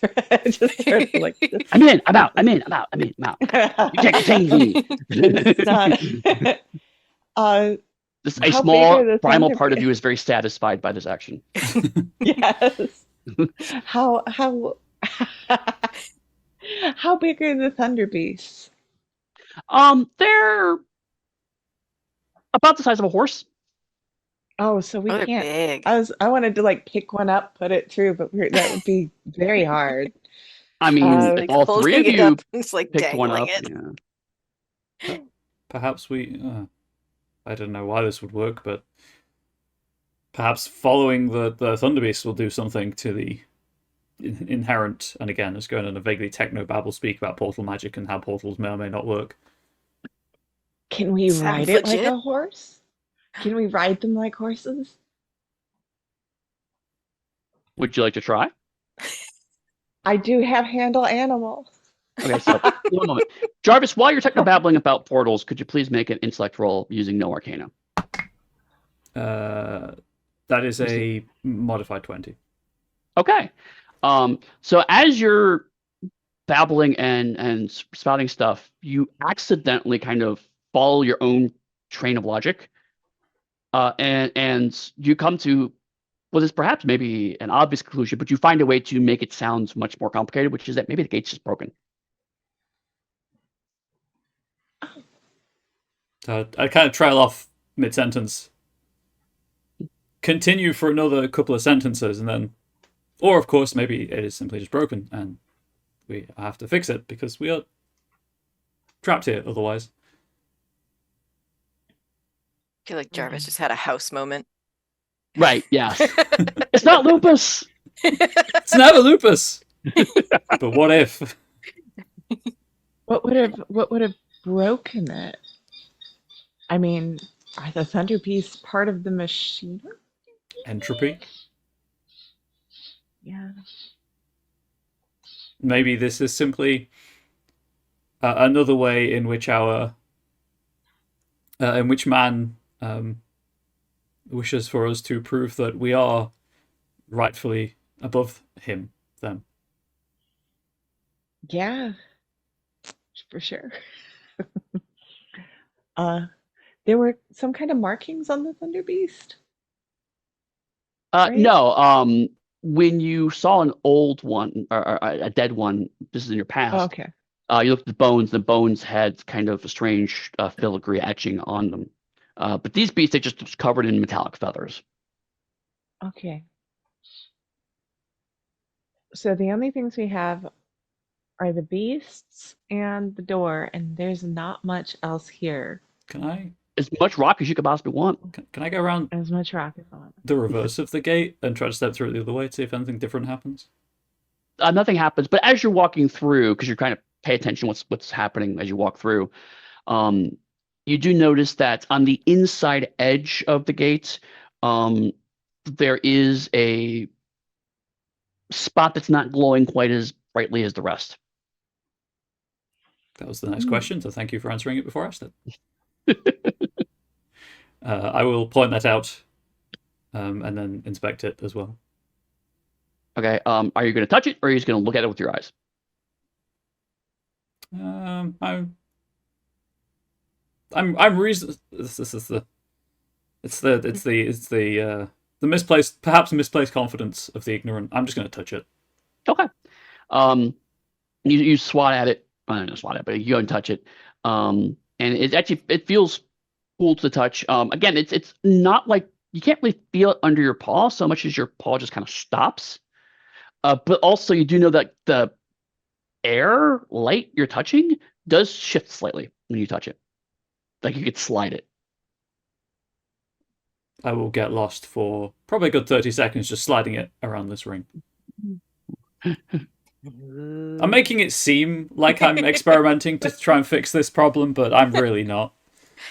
Yeah. Yes. And then actually you push it to one side and you see that there's a metallic square with a handle in it. And it's just floating in midair, right? Like it's not attached to anything. It's just this handle has just appeared. And it's not like a fully hand. It's a circular kind of clasp with a bar across it, so you can put your paw around it and twist it in one direction. Which way do you think? Lefty loosey, Yes. righty tighty. Yeah, I guess righty tighty. The ancient wisdom of man. Yeah. Passing down from our servants. As the text of our servant says. Somewhere there's a bird family that's very angrily named. I will turn it to Turn the right, left? I guess. You sure it's right? Okay. You hear a clunk, and the light stops. It stops glowing. You see that the gate is made. It's almost like it's made of the same obsidian of the first building you walked into. So the blackness is so shiny that like it's now reflecting the orange sky that's all around you. But you can now see that a hinge door has popped open until the bottom, from where the handle you grabbed to the rock has all opened, and inside you can see a groove. And the groove shape is about roughly the shape of a larger than normal leg bone. I muttered something under my breath about apparently lefty lighty, righty nighty, and then start looking around for anything that would fit this groove. Well, if you took the flesh off of it, it's about the same length as a Thunder Beast leg bone. That's what I God damn suspected. it. Oh no. So we're gonna have to go around the other side if we only want to kill one of them. How long is it taking them to do the circumambulation of the rock? Sorry, $5 word, I guess. Wow, that's a good word. If you Should be a count using writer. the twitches of your tail, it's about 100 tail twitches before one beast goes from one end of the rock to the other. So, assuming it does the same time on the other side, about 200 tail twitches. So if we're fast enough, we should be able to get one on its own and take what we need Yeah. and flee before the others arrive. Yeah, and then flay the flesh off of it's like, so we're gonna have to be Cleanse. real quick. Cleanse. So we're going to all right. So I guess we've gotta go around the other side and then blitz one of them as they come across the edge. So because clearly these beasts are not stopping, so you have plenty of time to plan. So what is the actual plan? It sounds like you're going on the bottom half of the rock. So there's one there, and you're going to attack it, I'm assuming at one edge, so you have as long as possible to defeat it. Are you going to set up a trap? Are you going to prepare any spells? Because you have all the time in the world to start this combat. One of the rare moments where this combat starts whenever you're ready. We can think about it. And there's not going to be an initiative roll. You get the three of you can decide who goes first, and then we do initiative from there. I mean, could we try to entangle it so that it immediately just like walks into the vines and Absolutely. stops, and then we can grab it? Yeah, I can do that. Because if I remember entangle correctly, if they move into the area, they have to make the test. So that should be fine.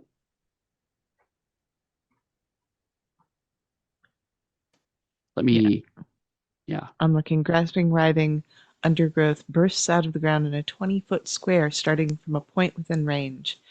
Characters in the area are immobile until the spell ends. When it does, the conjured plants wilt away. A character's speed is halved while moving through. So if I'm reading it correctly, I can, it's immobile if it starts in there, but the speed is halved. So what you would want to do is you would have to start the rounds to cast a spell under it, and then you would do initiative from there. Yeah, that would make sense. Because then you get the mobility as opposed to the half speed. Yeah. That condition applies a boon to attack rolls, doesn't it, as well? It does. So people targeting it. Cool. Yep. Okay. Okay. Is there anything else you want to do to prep for this? I will prepare a chaos spray just in case it doesn't work. Okay. Which will make it an Osmic Blind and Deaf for a round. Which will do functionally the same thing. Then once it's stuck, I'll go get it. And then if the entangling does work, I'll just whack it with my quarterstaff and magically empower the quarterstaff again and then hit it several times. All right. So then we will start with Katie. You cast immobility. Is there? I don't think it gets. Does it get a test against that, or it just happens? I think it just happens. It looks like it just happens. Okay. So the beast starts to come around the end. Oh, test. It says test might. There's a test for might. Okay, so a test for might. So it comes around the ends. You cast the vines come up from the rock, and the vines, when they come up, actually, they are almost made of like quartz and granite. So they still move like plants, but the way they look and creak and it sounds like rocks rubbing together rather than vines coming up through the ground. But it will make a might test, and it rolls triumph. So it just starts walking right through it. Okay. Who goes next? So it doesn't even get the half speed, probably because of the triumph. Yeah. Yep. It's like Darn it. So you don't know what it's going to do anything as a result of that, but you decide who goes next. If you want to, you can have the Thunder Beast go next to see what it does. I'm gonna hand it to Jarvis so that he can give it a condition. Okay.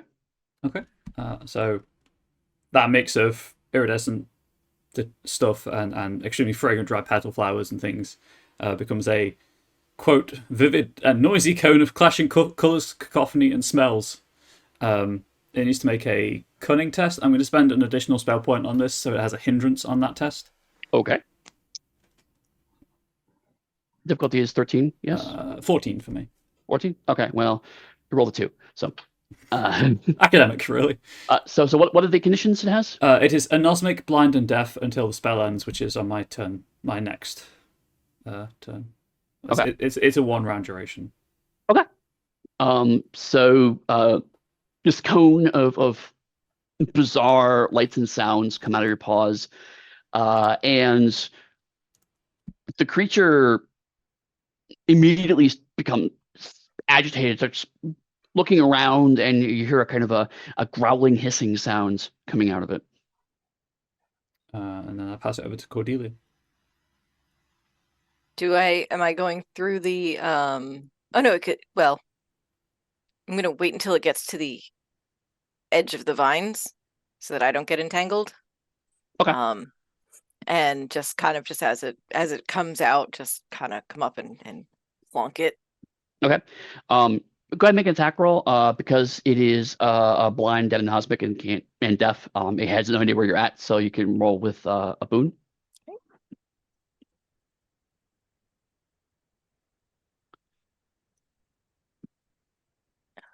17. Okay. You manage to pierce through the metallic feathers and find some flesh beneath. Go ahead and roll your damage.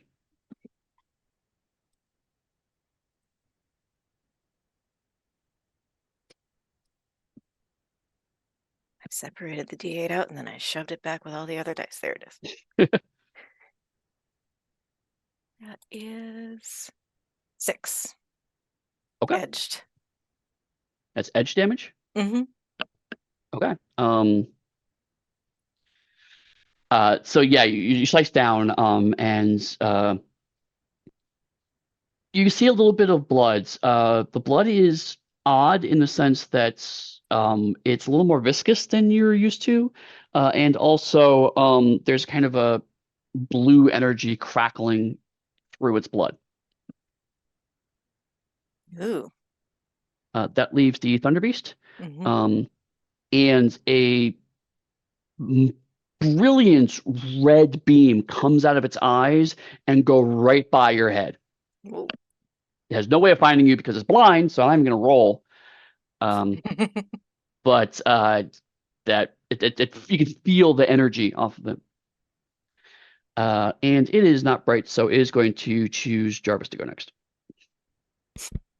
Okay, so the spell will end, but I will use my supplemental action to cast Nature's Might, which causes that crystalline jagged shards to spring from my quarterstaff.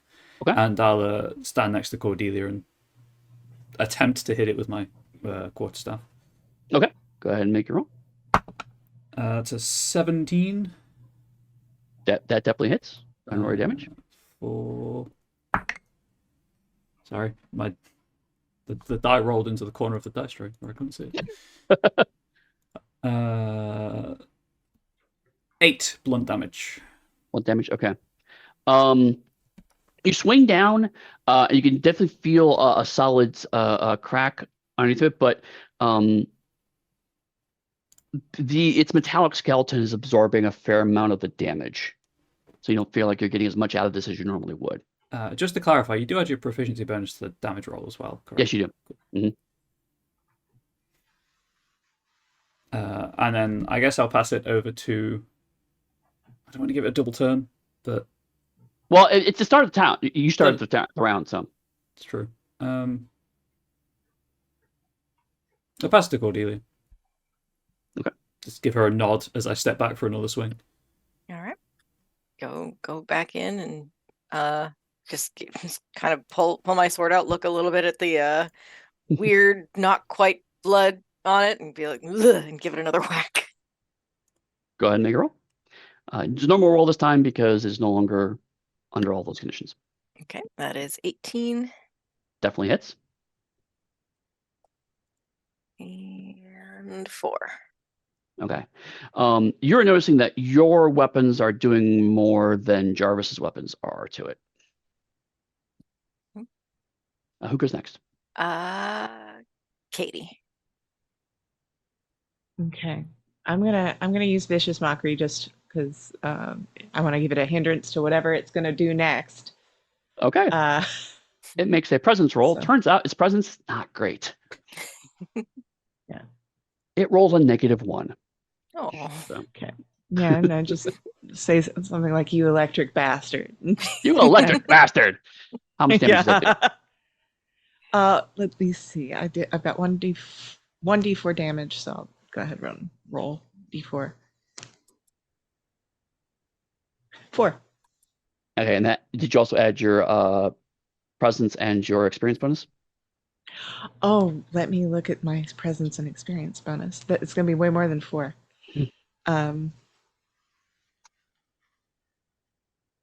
So 6 and 9. Okay. And it's psychic damage? Yes? I think it is. I'm not sure the spell says. Let me see. I'm It gonna has assume to be it's able to psychic. hear me. Yeah. I'm assuming psychic damage. And thankfully it's no longer deaf, so I can hear you. So you don't see any visible effect from your spell, but it's except for its head snaps and looks directly at you, and its eyes start to glow red. uh-oh.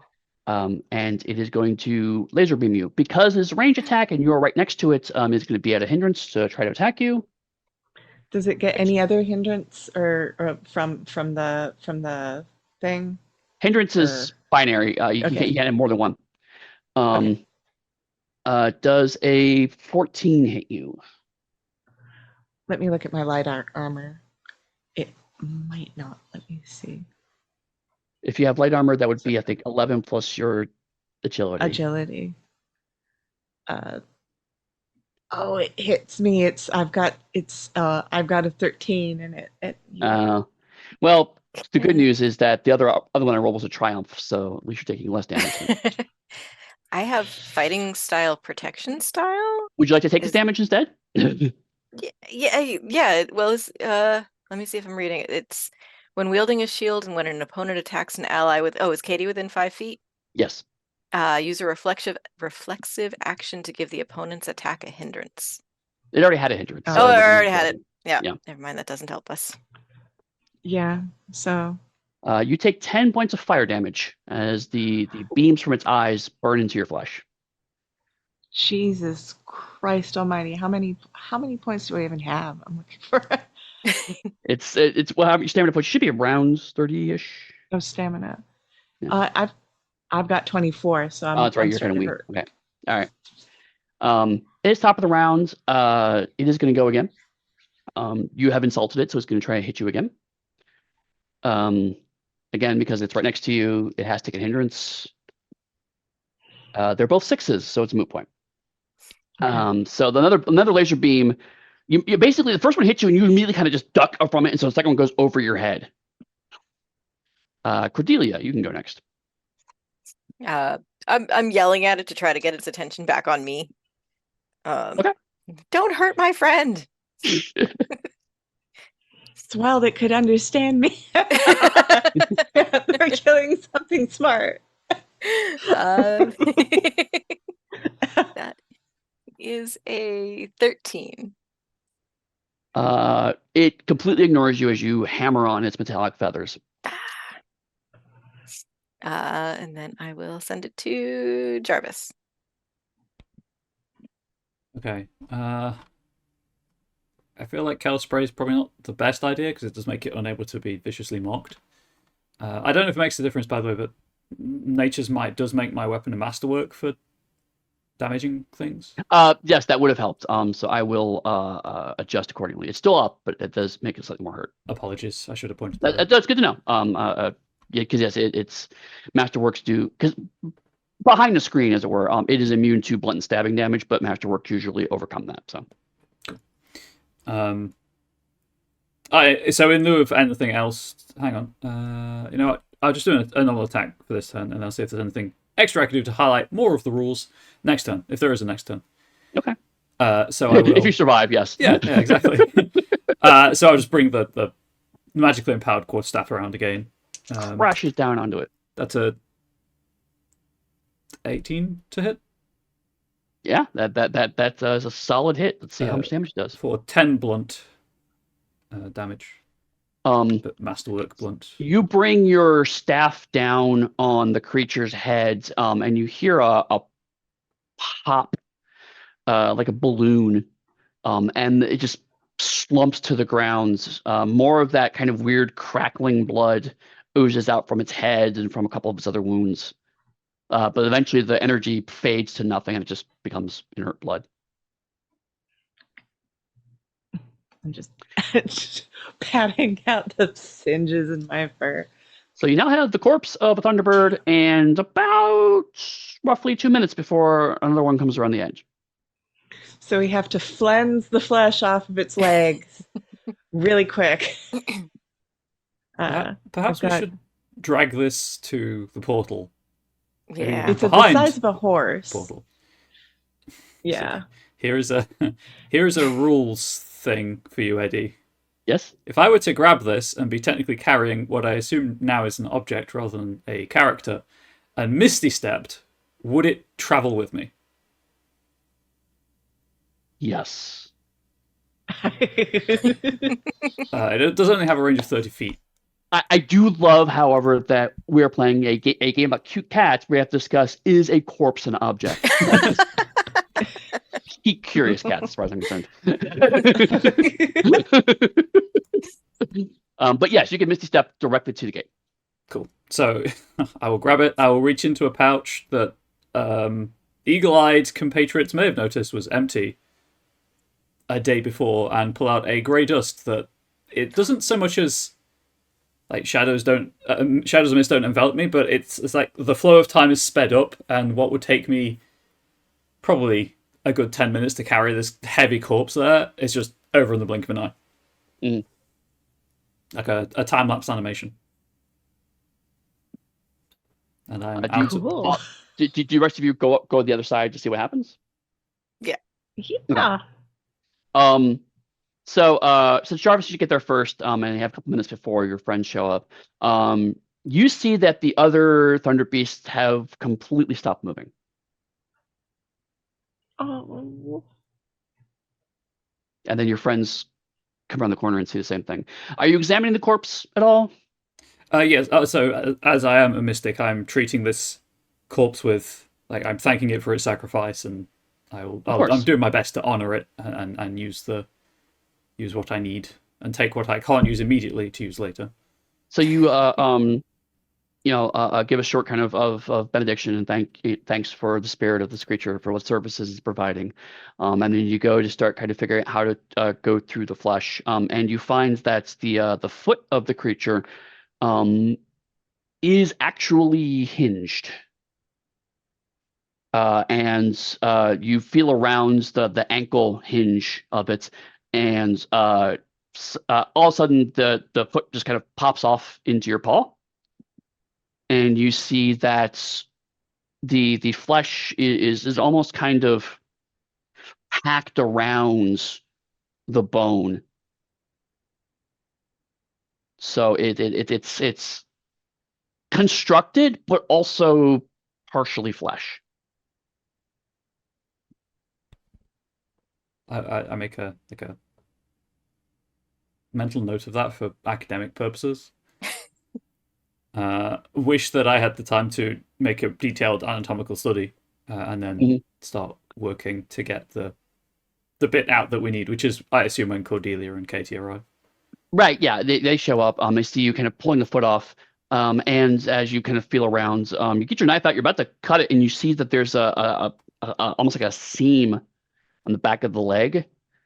And so you can actually run the knife up the seam, and the flesh just kind of unwraps. It's almost like it was wrapped around like a blanket and then zipped up the side almost. And so the flesh kind of just slopes off and more blood oozes out from the flesh. And you have this bloody metallic bone in your paw that's covered in this kind of strange filigree of straight lines and angles from the top to the bottom. Does it tingle to the touch? Oh, yeah. Man, once again, design things for our convenience. And try to slot it in and resist the involuntary muscle spasms of slight electrical shocks. You put it in, and again, the tingling's not painful. It's more soothing in a way. Like that slightly pleasant feeling after you get sensation back in your paw from sleeping on it. There's the painful part, and there's the kind of nice part of it. It feels like that. You put the bone in, it fits perfectly, and then the filigree starts to glow the same white as the white of the original arch. And then after a second, the tinged part of nothingness that opened up actually slams shut, and then the arch starts to glow completely white again. I feel... And there's a look on my face of like, I'm clearly searching for a word that I've never had to use before. Guilty for leaving this creature here in sight of its frozen siblings. Yeah, they just stop moving like in mid stride. Do we want to move it to the other side of the island or the underside of the island? Or, I mean, if there's rocks around, we could try to make a cairn. It was smart, but I do worry that time's moving very fast here. That is my concern also. We might be coming back next year. If you see what I mean. I will try the flower thing again to at least give it some sort of marker. Okay. You grow the flower there, and this time it grows the amount you expect it to, and then just stops. In fact, it stops completely, right? Like it doesn't. If you move your paw by it in the wind, it doesn't even move in the wind. The flower is just completely, like, much the same way that the other two thunder beasts are.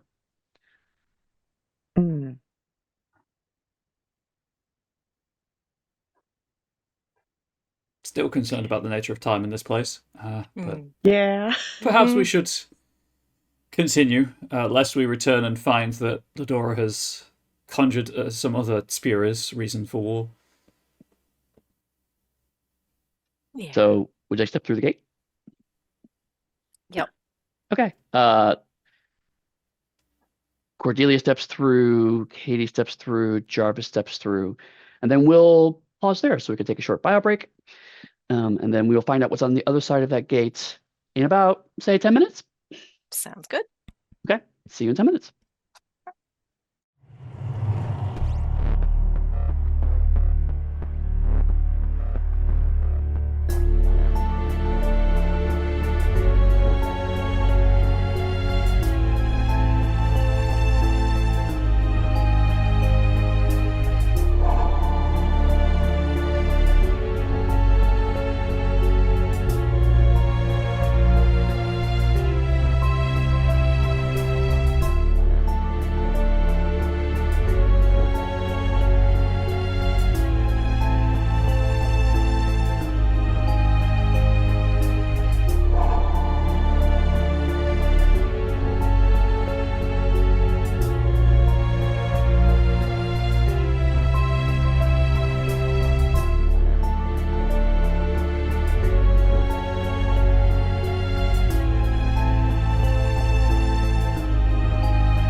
welcome back. So, 3 curious cats make their way through yet another glowing white gate. And this time, perhaps surprisingly, you're standing on a floating rock in the middle of nowhere. The sky surrounding you in all directions is now a deep crimson. In the middle of this rock, there is a giant circular frame that's been built to surround a strange purple black twisting field that looks vaguely familiar. It is carved with mysterious and strange figures all around it. And facing this portal frame, there are thick, soft carpets, large cushioned chairs, and above the carpets you see floating in midair is what looks like a bronze paw. It's made of clockwork, and it has gold and silver details etched along it, and it looks like there are jewels along the back and the palm of the paw. It's like we found it.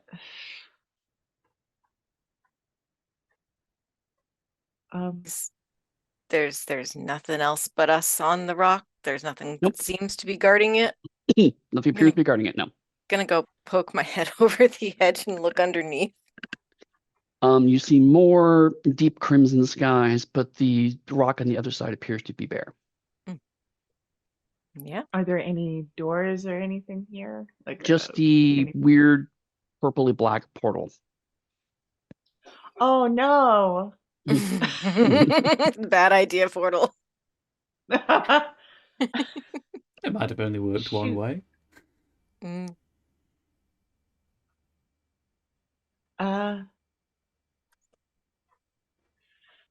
So again, there's So, words around the portal. There's the thing floating above it. There's chairs to sit on. There's carpets to examine. do we have any more paper to rub the words? You have used all the paper up. I sigh heavily at what I'm about to do, and as part of my calling, I have a journal full of shanties and other things. What was it specifically? But I'm going to rip a couple of pages out and a book of shanties and stories about nature, and take a rubbing and just sigh at the mess I've made of my. In your rucksack, you now have half a book of shanties. Yeah. But you can make rubbings of the language around the edge of the portal. And you're able to translate them relatively quickly. The words say, "Do not enter." I will relay this. In their wisdom, man warned against entering. That's nice of man. I'm sort of making a mental note. I forget what the name of the holiday is in Cymric, but there's sort of a winter holiday. And for that, I'm going to remember to get Jarvis a new journal. That's very still nice. nice. It's still nice. Still nice.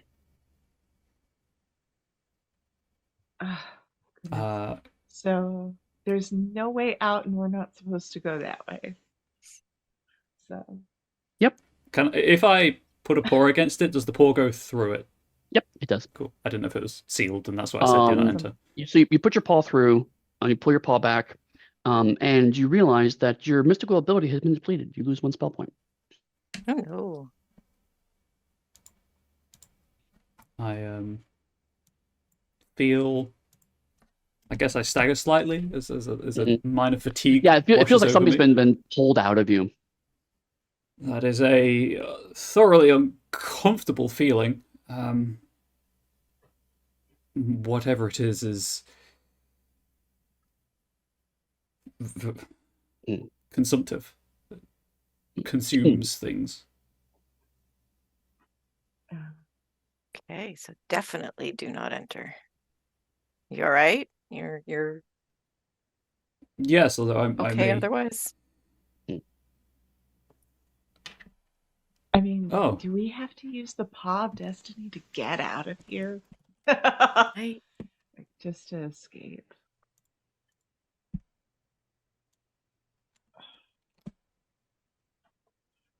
That would not be good. I mean, I'm gonna go over and inspect the Paw of Destiny and see if I The Paw of Fate is pretty much yeah, what you would Fate, expect for such a grandiose device. It looks ornate and baroque and occult.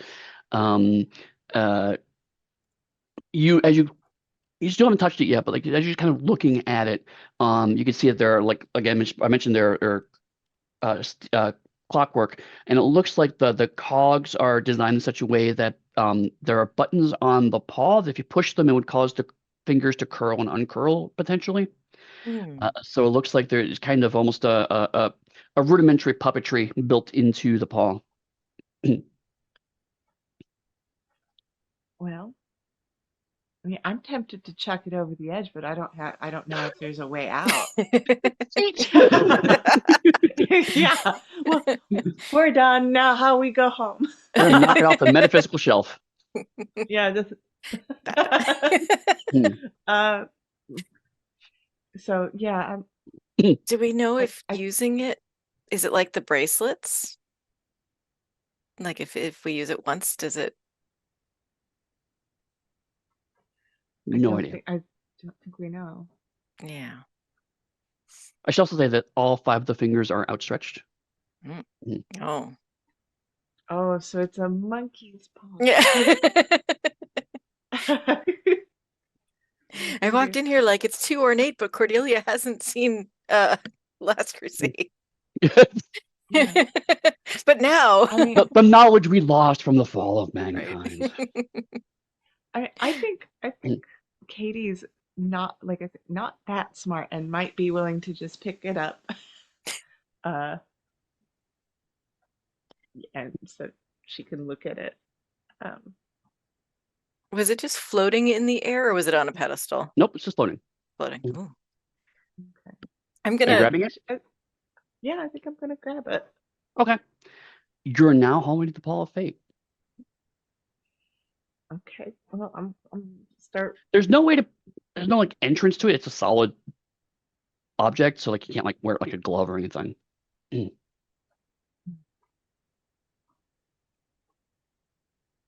So, what now? Um, I think. as you flip it over, you see that on the wrist portion, there are 3 gems set into it, and one of them, there's a blue one, a red one, and a green one. The blue one is now glowing. It is to the left. I'm sorry. It's to the right. Red, green, blue. Red, green, blue. So the blue one is. Mm. Oh, can someone else touch it with me? I will place a paw on it. The red gem glows as well.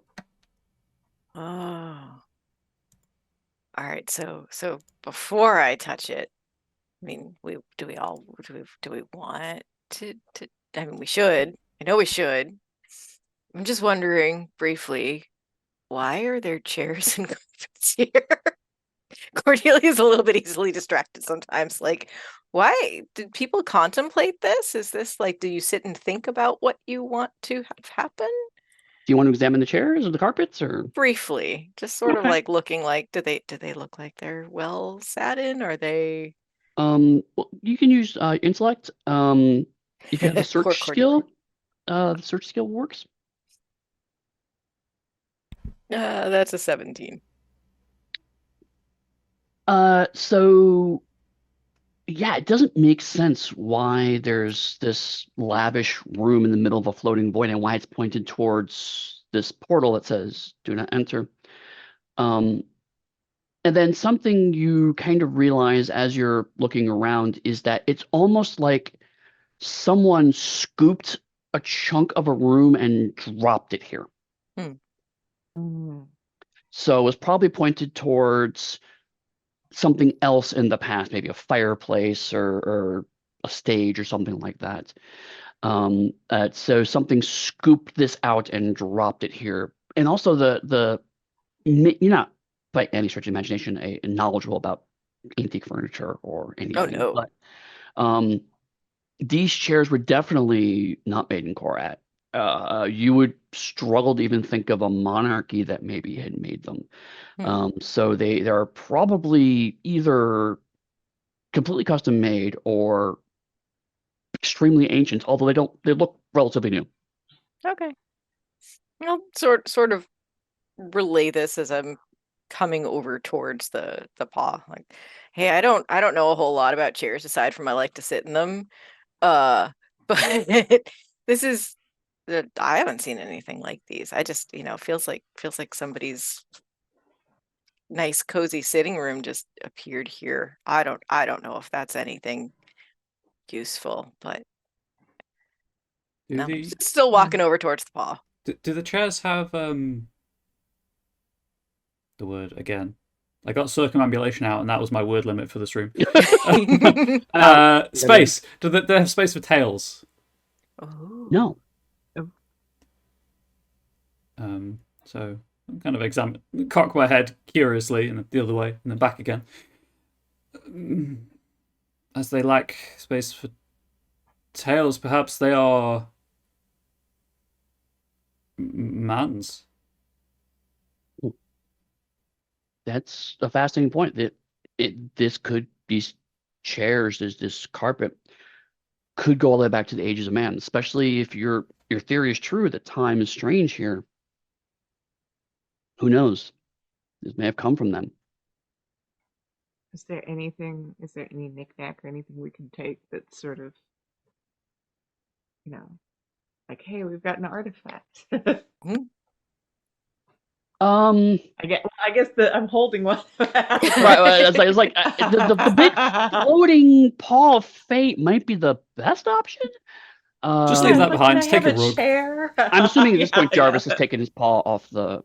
Yeah, I've been experimenting with it and like touching different places on the paw as well, to see if that addresses them. So, Katie, I mean, maybe you could grab like a chair or a chunk of carpet and take it back, but there's a reasonable chance that most people will go, "Wow, this is a chair that hasn't been finished, or it's badly made." Yeah, I get it. So, just fair sort enough. of like it's just. Yeah. Sorry, friends. I see something I can click on, and I have to click on it.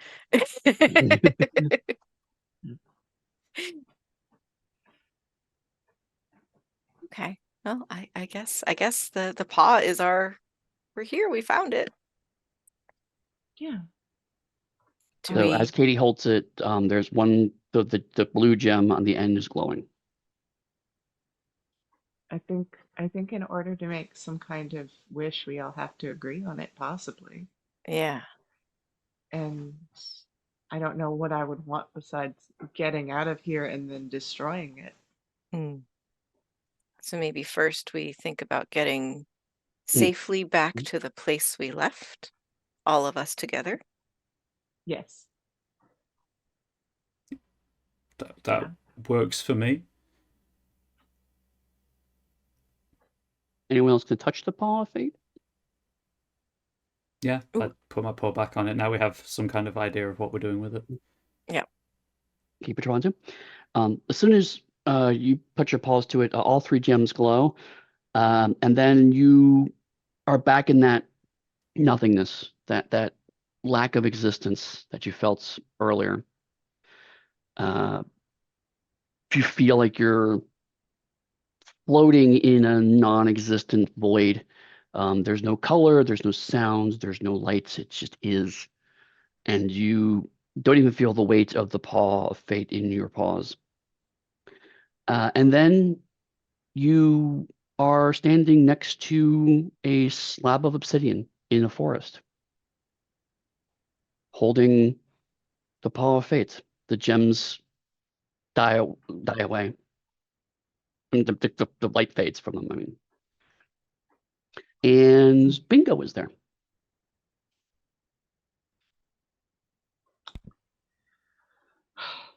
Are we in the You're in forest? Fearful Forest. Yep.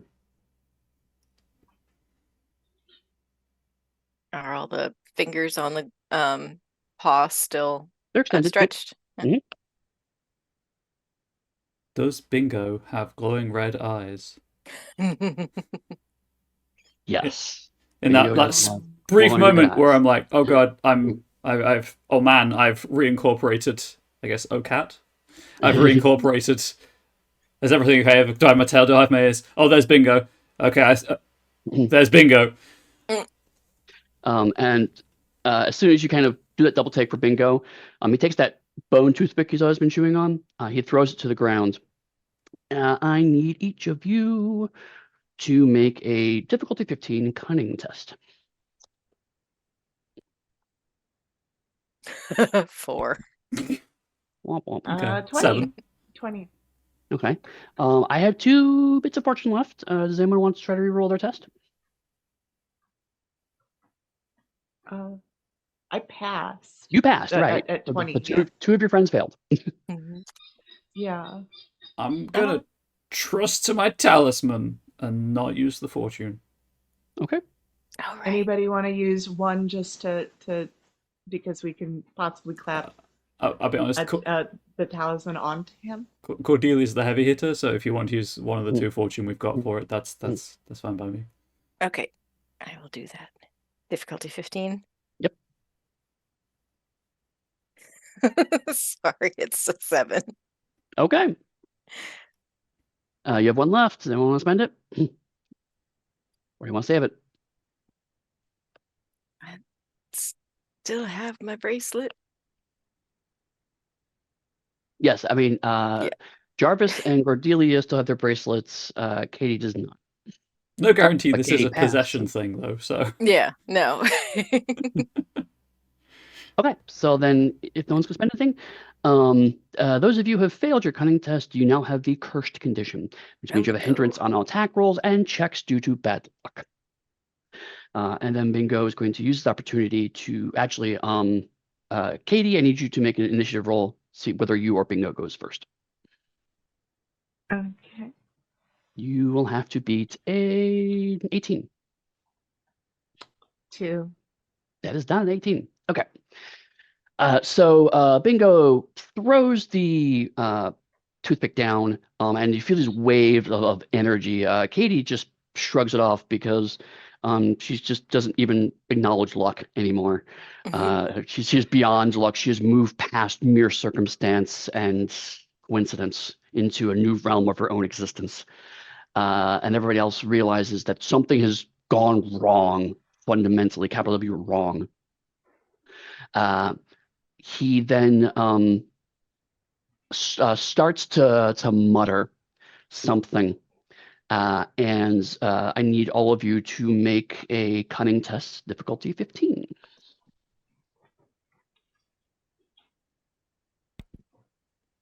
Eight. 6. 15. Okay. Cordelia made it, but again, we have 1 fortune left. If either of you would like to spend it to reroll your test. If you want to take it, okay, you can. Do you have any bonus to it, to yours? I do. Yes, I'm +4. I think you'd better. I think you'd better if because I don't have any bonus to it. Okay. 21. Much better. Okay. Woo! There you go. So that means those of you who made it, the whispers are disconcerting and deeply frightening, but you manage to shake off the effects of it.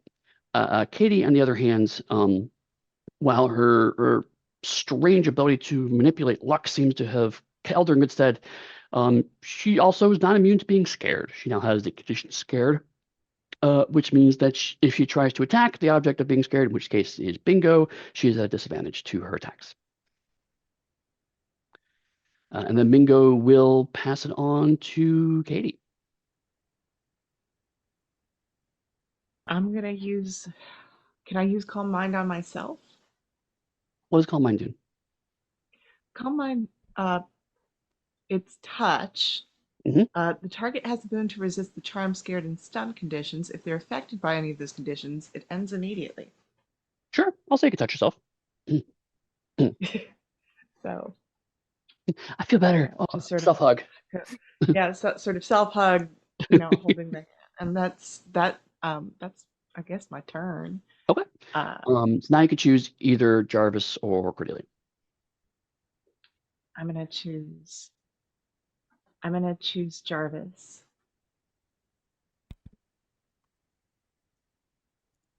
Okay, I take in the situation, decide I don't like it in the slightest, Not a fan.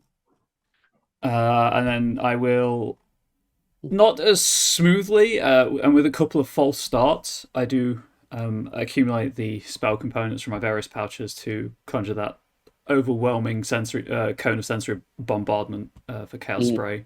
Again, and again, I'll step, trip, stumble, finding all of the roots and loose rocks on the ground, so I don't get Katie or Cordelia in the cone, but I will again spend the additional spell point to impose a hindrance on the cunning test that Bingo has to make.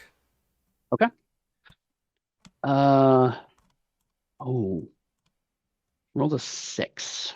Yeah, that's difficulty 14. So that gives him a deaf, blind, and Nosmic. Yes. Yes, for one round. Okay. So you again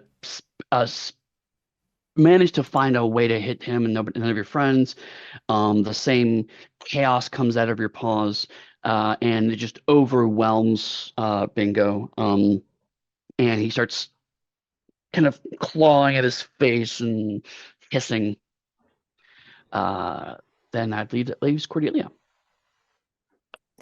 I mean, he started it, so like, hey, Bingo, bad move. He absolutely started it. I'm just pulling out my sword and I'm just going right at him. We'll All see if I can knock him out while he's stumbling around. Go ahead and make your roll. That is math 13. 13. So you swing. Oh, sorry. You do have advantage because he is deaf, blind, and Nosmic. Oh wait, I'm supposed to be at a hindrance too, though, because I'm cursed, right? Oh, right. Yes. So it balances out. Yeah. Okay. So do we roll again? Yeah. Yep. Still a 13. Okay. There you go. So you take a swing. You're stumble a little bit as you take the swing, but you do feel like you do get a solid hit onto his torso, and then like about a couple centimeters before the torso, you feel like a spark of some kind of mystical energy comes up and your blade bounces off. He's got some kind of spell protection around him. However, it is the end of the round, which means you get to decide who starts the next round. And I'm being invaded by cats. I You was are. gonna say, between last stream and this one, we have had all three of my fluffs, but now we have in this stream alone. Oh, Ada heard me rolling dice. That's why. That's why. This is Fizzgig. Ada, you can't quite see, but she's going to hammer We saw us. the tail. Yeah, Sorry. yeah. Fizzgig is an amazing name for a cat. It is, isn't it? When we brought him home, he was doing the yell, and he looked just like Fizzgig from the Dark Crystal, so he is aptly named.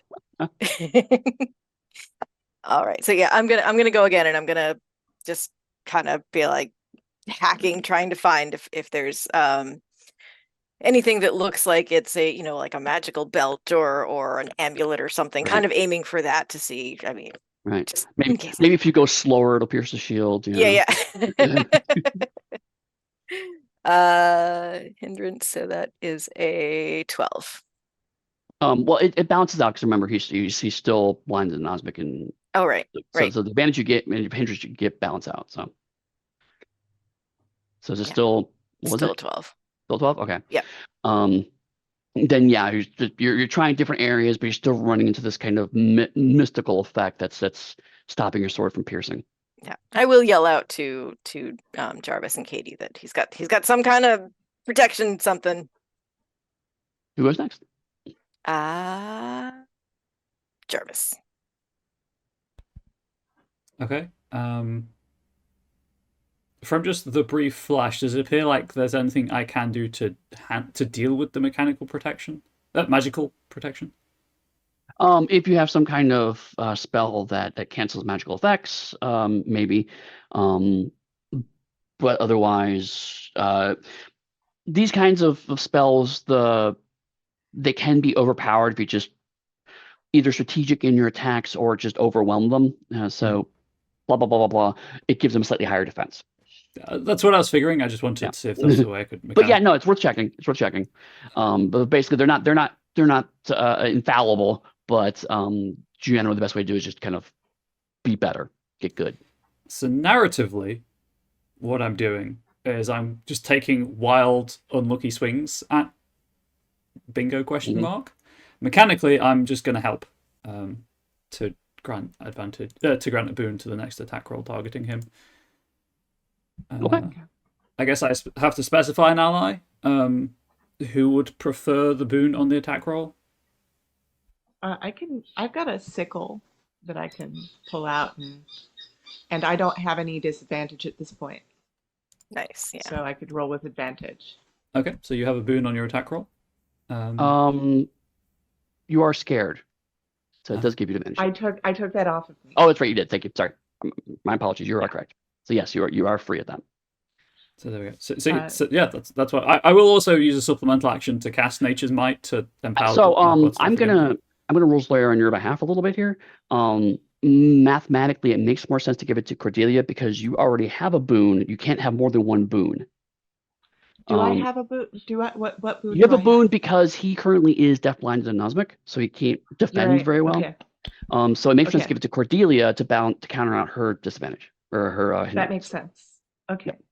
So it can go to either of us, whoever you want to go next. Well, you're going next regardless. Yeah, you're at the end of your last person in the order. Well, I would tell you also have Bingo go next if you really wanted to. But Cordelia won't go to the next round. Okay. Do we want Bingo to go next? That way he doesn't go twice. If he goes next, you will lose the boon from him being conditioned. Oh, okay. So, but I could still give you the boon back. So I would rather he That's another way of doing it. Doesn't go twice in a row. If I'm being perfectly honest. Okay. Then you do that instead. Then give it to. So I'll pass it on to. Pass the focus to Bingo, but I'm helping Katie. Got it. Okay. So yes, Bingo shakes his head and shrugs off the effect, and grabs Katie in his paws. He's going to try to make a melee attack. 11. I'm assuming your defense is higher than 11. Yes. Okay. So he tries to grab you, and you're like, no touchy. And you kind of dodge away from him. It is your turn. Okay. I've got one spell point left, so I'm gonna cut. I think I'm gonna use my bad words, vicious mockery again, just because to give him a hindrance the next turn, if that makes sense. Unless that would waste the help that you would be giving me. Yes, because you wouldn't get a boon on. Okay. You're not making a roll to, I to wouldn't get get a a boon. boon on. Yeah. Okay, so I'll just go ahead and attack with my sickle. Mm-hmm.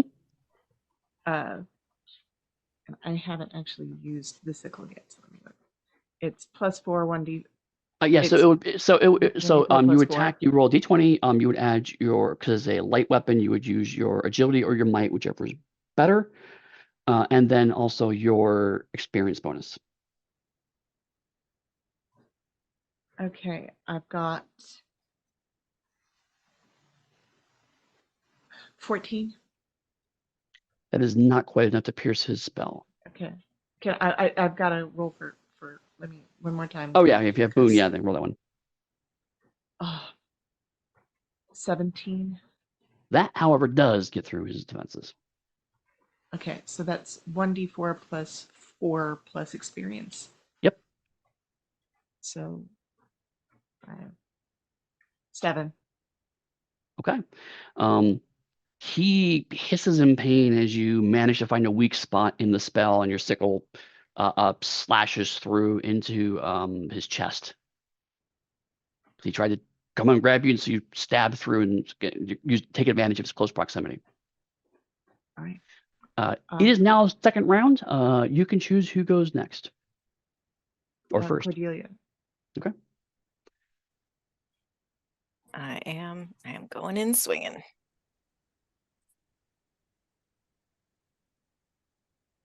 Ooh, hooray. Hold on, now I have to math. 19. That also manages to get through his spell of protection. Excellent. Nope, that's a 10. Oh, it's a D10. Sorry, no, that's not the Oh, roll. I was gonna say that much damage. Wow. 7. 7 points of damage. Still, Yep. wow. Still pretty good. Math. Okay. So as Bingo lunges for Katie and she manages to call out, you swing in the back and manage to actually chop off his tail. Oh no. I feel both guilty and sort of smug about that. Like that. It feels kind of rude, but also, you know what? Do we want to try and put a bangle on him? If Yeah. that doesn't. That would be a melee attack, which basically would just be a might roll, attack roll. But yeah, you could try and do it. Yeah, like maybe next turn since we've already got his tail up. Yeah. Bobtail. But anyway, who goes next? Let's go back to Jarvis. Is Katie suggesting the talisman? Because it would not occur to Jarvis. Because it's a very life and death situation right now. Yeah, I'm like, talisman. So Okay. If you think it'll help. And then I will... Let's see. It's one of those things like I would like to try my turn, but I'm at a hindrance, so I don't know if it's better to pass it over to someone else to try. But I don't know how Katie is with might. my might is not great. I've got a -1. Okay. And even with a boon, it's... I'll risk it. I'll get as close as I can to Bingo. Yeah. Fully expecting to get grabbed or attacked in retaliation, and I will try to take my bangle and put it over his wrist. I need you to make a might roll. He's going to resist. So you have to beat a 12. With a hindrance, I got a 14. Oh, all right. So you slap the artifact onto his wrist. You won't know what happens until it becomes his turn. Would you like it to be his turn? I would like to back away and then for it to be his turn. Okay. Gonna make a roll for no apparent reason. He takes a dagger out of his belt and cuts the talisman off of his wrist, like just really roughly. So like it actually cuts into his flesh, and he does damage to himself as well. But he That's no good. cuts it off his wrist. But that's his turn. So I think all that's left is Katie. Okay, I'm gonna use Entangle with my last spell point. Okay. So he has to make a might test. A might test. Well, luckily he's not a big hulking brute like the last one. Yeah. And he rolled a 7, so he is immobile. Awesome. So yeah, I'm gonna keep. I'm gonna suggest we do the talisman, and I'm gonna pass it to Cordelia. You want us to try the talisman again, or?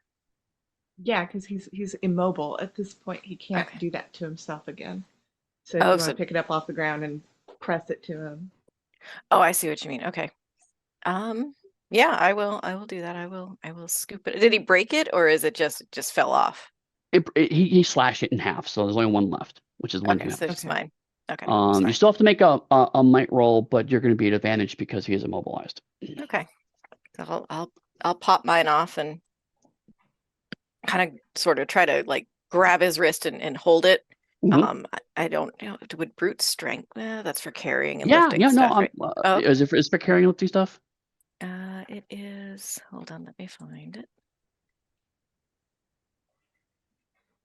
That was also for holding strength. things. Boon on might checks involving lifting or pulling something. So I guess I'm kind of pulling his arm. Sort of. I'll accept it. I'll accept it. I'll allow it.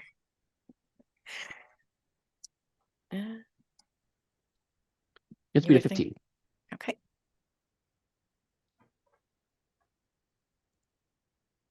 Oh wait, it's a boon, so I can reroll that. Because otherwise that was not good. No, still only a 9. You have one fortune left. Should I use it? Not to be that person, but would this not be a straight roll because you're cursed? Oh, right. So That's then true, it's you are only a cursed. 6. Well, I mean, he's immobile and she has brute rate on top of it, so it's boons don't stack, but they do count for reductive purposes. So the first boon would cancel out the hindrance, and then the boon would then actually give her a proper boon. Okay. But that is a very edge case rule, so bring up Brian. Learning. Yeah, no, it is. So you want to spend your last fortune? I would support it. I'm behind that. Okay, try it again. Is that advantage again, or just one more roll? She gets to reroll one of the dice she'd rolled previously. So. Okay. Hey, that is a 21. There we go. So you slap the bracelets onto his wrist, and immediately trying to hold him still. His eyes fade from red, and he just slumps into unconsciousness. You are out of combat.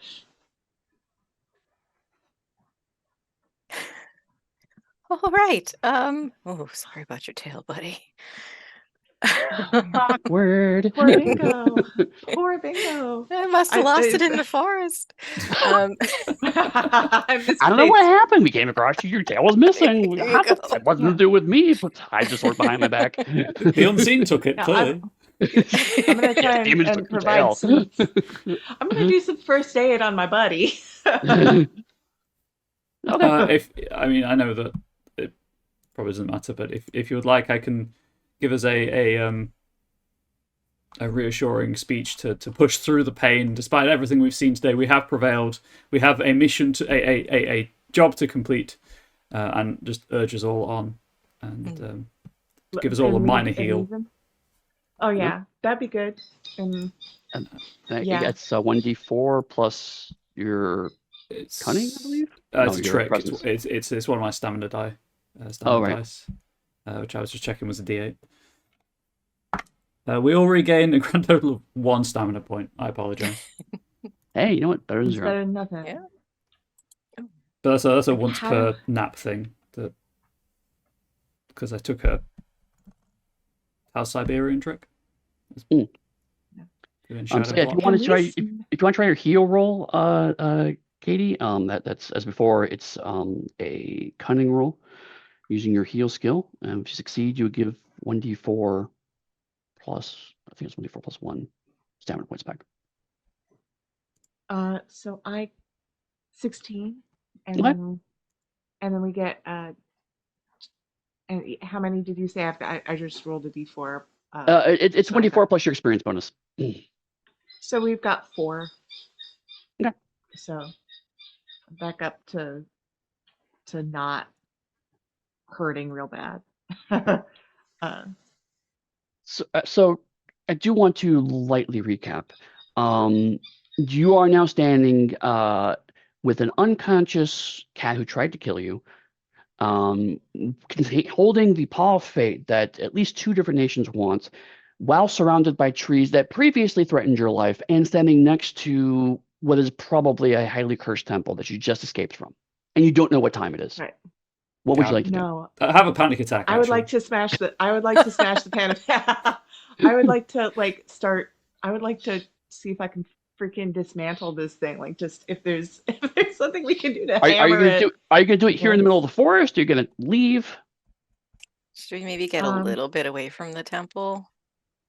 Yeah. Do we bring our friend, or do we let? Is he just gonna be hurting on the? Like, I assume he got some of the heal. If you want to heal him, you can do that. Yeah, I think the trick just says allies. So I guess I could. Yeah, yeah. I mean, Bingo was not acting like an ally at that point in time, so I'm assuming he's not an ally. Okay. All right. Yeah. Let's get away. I feel sorry for Bingo. Like I mean, we can. Sorry. We still have the rope. I think if Jarvis is willing to let us kind of immobilize Bingo, and I can just sort of like haul him over my shoulder. I was just about to suggest that. So yeah, I'm just reaching through my pack to pull out the rope as Katie's licking her wounds, I believe is the game term. Yes. Yeah.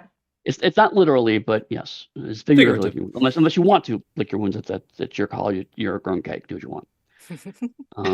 We'll give you privacy while we're tying this this cat up. Yeah. What happens in the Fearful Forest stays in the Fearful Forest. Mm-hmm. Okay, so you wrap up Bingo in the rope. Cordelia, you plenty enough might to carry him over his shoulder. Yep.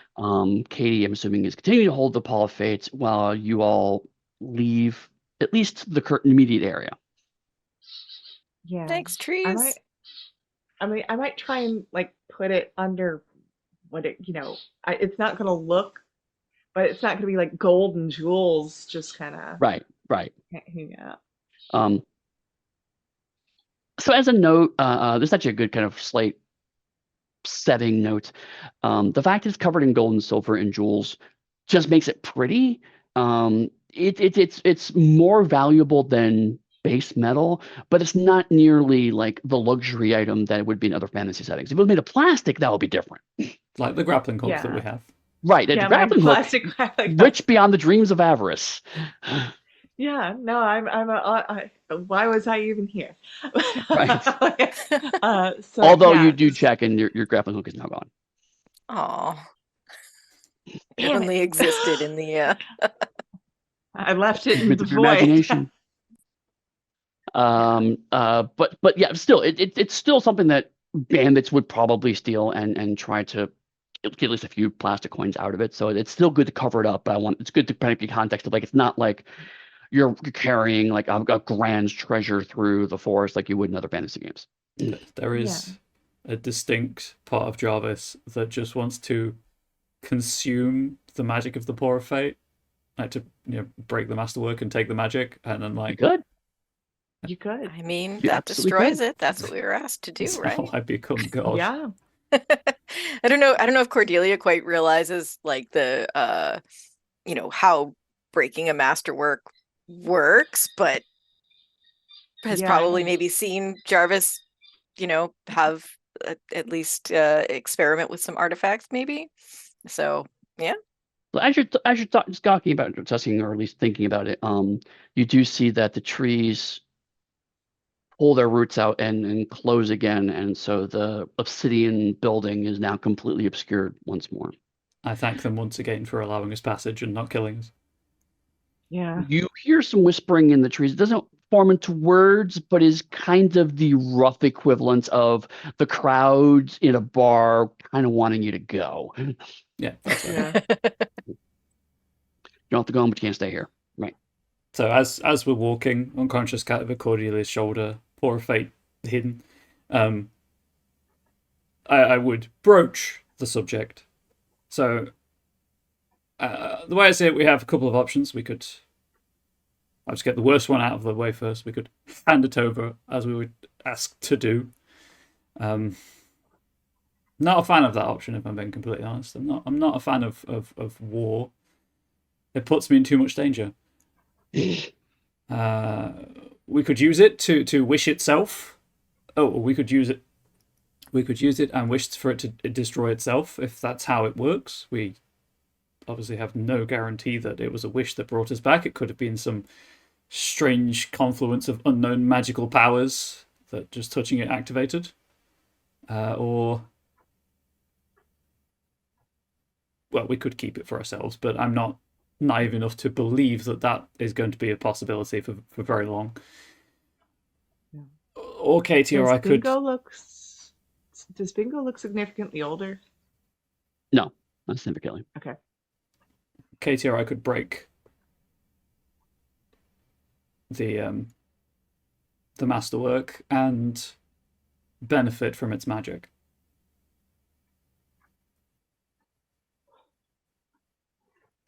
I'm okay with that. I think handing it over is the worst of the options, because I don't trust what Ladora would do with it. Oh. What if we break it, is it gonna fall apart, or is it just gonna be a gold and silver hand? Generally, when breaking artifacts, it's often both metaphorical and literal, but it does not need to always be both. So a lot of times when you break an artifact, you're just disassembling it.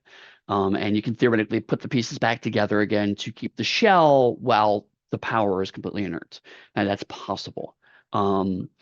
Some items, the only way to get the power at it, it doesn't disassemble, and so you have to just literally break into the interior and pull out the magical goodness, to throw it on the floor and kick it a little bit.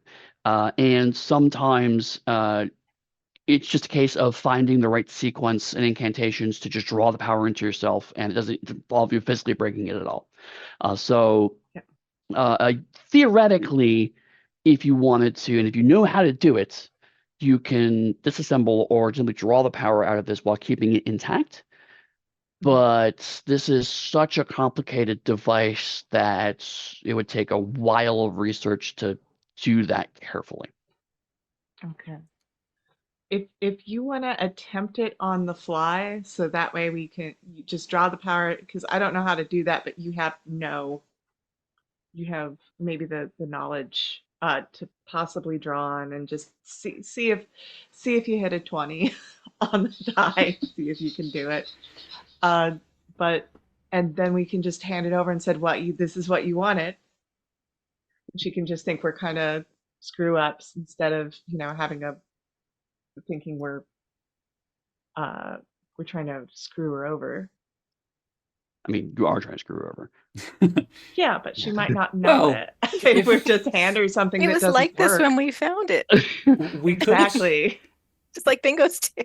This Paw of Fate is just garbage. I mean, it just showed up and took his tail, and I don't know what happened after that. Could we not use the paw to make a non-magical copy of itself to give to Ladora?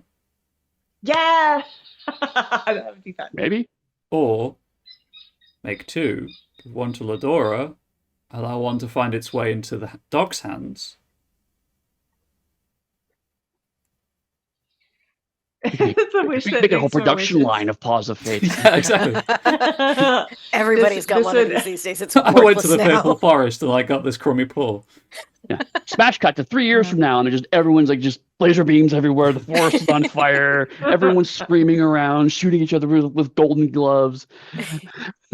Specifically, we're non-magical. just sitting there sipping some cat tea.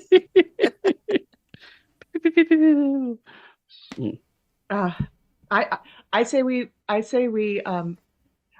smash it and say that we got into a fight with the unseen, which is true. We still have the signet ring from oh yeah, General Tyr or something like that. Yeah, from as well. General Tyr Boncorat. Yeah. Dinest Tyr Boncorat, yes. General Byron is the one who works underneath Dinest here, and Ladora Siberian works under General Byron. Yeah. Let's do that. Let's smash it. Let's say we got attacked. Say ensure the signet ring. Okay, so good with that. So first question is, are you going to try to smash it in the forest, or do you want to go someplace else to try to smash it? Let's smash it in the forest so if somebody comes, looks, it's evidence that it happened here. I will remind you, the trees seemed pretty unhappy when you used magic against them last time. Yeah. Not saying you Oh, can't the do it. trees are throughout the forest, not just in that area around the temple. Hence the name. I feel, yeah, makes sense. I mean, you don't know if, I mean, these might be non-sentient trees, but not We to sound don't racist, but they all know. look alike. But I'm assuming So there's somewhere remote that we could go that is not a place, Here. a settlement, or likely to be. You can go to the edge of the fearful forest, away from the Thorn Fortress. That is reasonably distant, but still within the grounds of Korea, and therefore unlikely to anger sentient trees. Cool. Yeah, let's go there. That Okay. works. All right, so you basically make a small camp. Takes you a few hours to get there, but evening sets, around the time you find a good place to kind of stop and camp. And you're at the edge of the forest. I mean, there's still some scrubs and trees around, but the spaces are much bigger. You can see in the distance, we're now moving into plains, and at the edge of your sight, there's probably some kind of settlement. So you're far enough away from anyone reasonably. Bingo's also still unconscious this entire time. Poor Bingo. So Yeah, resting is probably good for him. He did lose something very important quite recently. Would you like to nap before you try to break this, i.e. get all of your spell points and stamina points back? I would definitely like to nap, yes. Seems Okay. smart. Normally, I would make you roll a test to make sure you recover everything, but since we're getting close to the end of it, I'm just going to say you get all of your stamina and spell points back. It is the next morning. Do we lose the cursed condition? Yes, you do lose the cursed condition. In fact, I think there's only conditions that are left, so yeah, you lose cursed conditions. Bingo is still unconscious when you wake up. He's still breathing, right? Like he's Yes, just he's not out. dead. Okay. and the bangle is on him. Yep. That is a problem for later. Yeah. Ooh. Yeah. The bangle he didn't might still be disintegrate. possessed. Yeah. Okay. Yeah, we're Yeah, he's definitely just we're possessed. definitely keeping him tied up. Yeah. So let's break this thing. How would you like to do that? Yeah.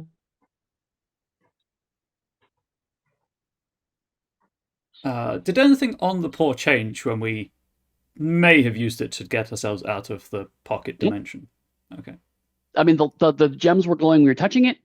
You didn't say anything. As soon as the third paw touched it, you were disappeared, and then you were back here. So you didn't, as far as you know, you didn't activate the paw. It's simply the 3 gems glowed. You arrived, and then the 3 gems stopped glowing. Could we use the paw to banish the demon out of Bingo? And then Theoretically. break it? You have to figure out how to use the paw first. Perhaps if we all touch it again? Yeah. Yeah. As you've been handling it, none of the gems have been glowing, so that doesn't seem to be I'm the gonna reason. I'm gonna use the puppetry in the front to curl one of the fingers. Okay. You push the you push the button, and it's kind of like it pushes in but also slides down a little bit so it kind of pulls the wires to pull the finger down. Yeah. And as soon as you hear the click of the first finger fall into place, in your mind you hear, "Please initiate commands."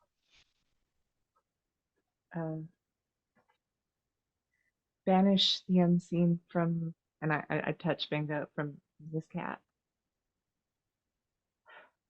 One moment. You hear very faintly in the back of your mind some kind of strange music. And then the music fades and you hear, "Request complete. Erroneous elements removed." How is he? Is he awake? Is he Nope, still unconscious. breathing better? Okay. I think it says whatever it is has been removed.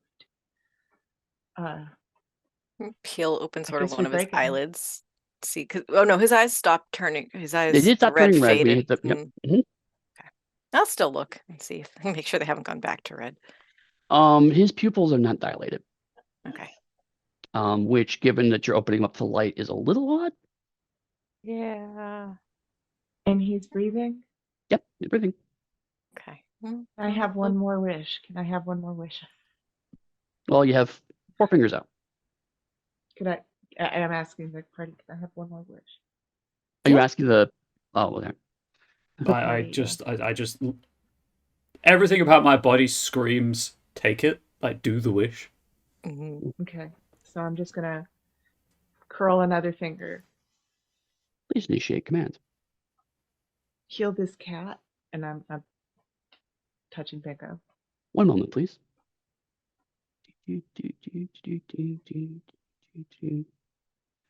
Unable to comply.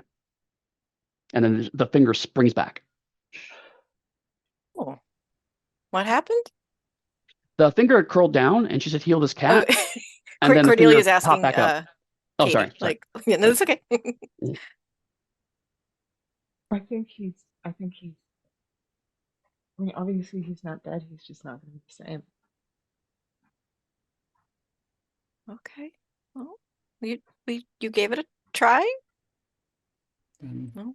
We'll get him help when we get back to back to I forget the name of the town we found him in. Heart's Blood. Heart's Blood. Let's break this fucking thing. Sometimes these hollow cats get better and wake up again. Yeah, she's just putting it, just drops it on the ground, and she's like, let's do whatever we need to do.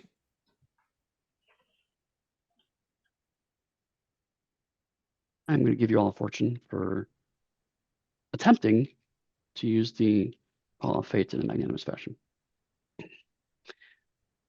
I look at Cordelia. Would you like to use it? I mean, I think the only thing I would do with it would be to tell it to destroy itself or go somewhere that nobody can get to it. Did you want to try to break it and get whatever you can out of it, or do you think maybe that's not going to give you something that's helpful or something that's bad? Look very confused at the concept of bad magic.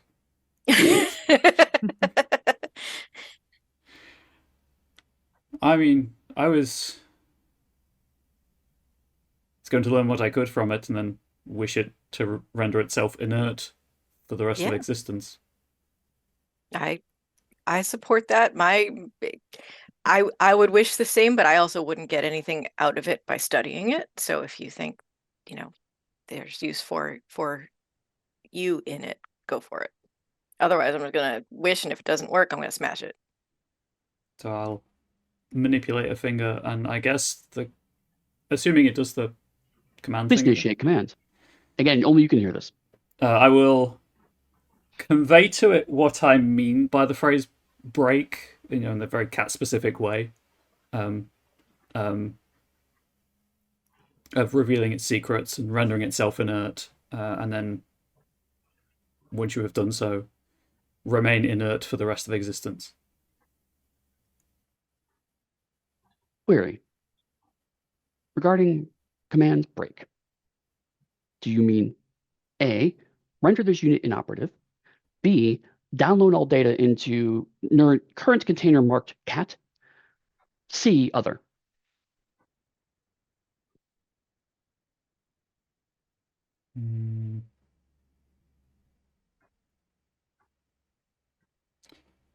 B, then A. Query. Are you sure? Downloading all data into container cat could possibly cause override damage. There's a brief moment of maybe I am flying too close to the sun here with the power of this artifact. And then an overriding sense of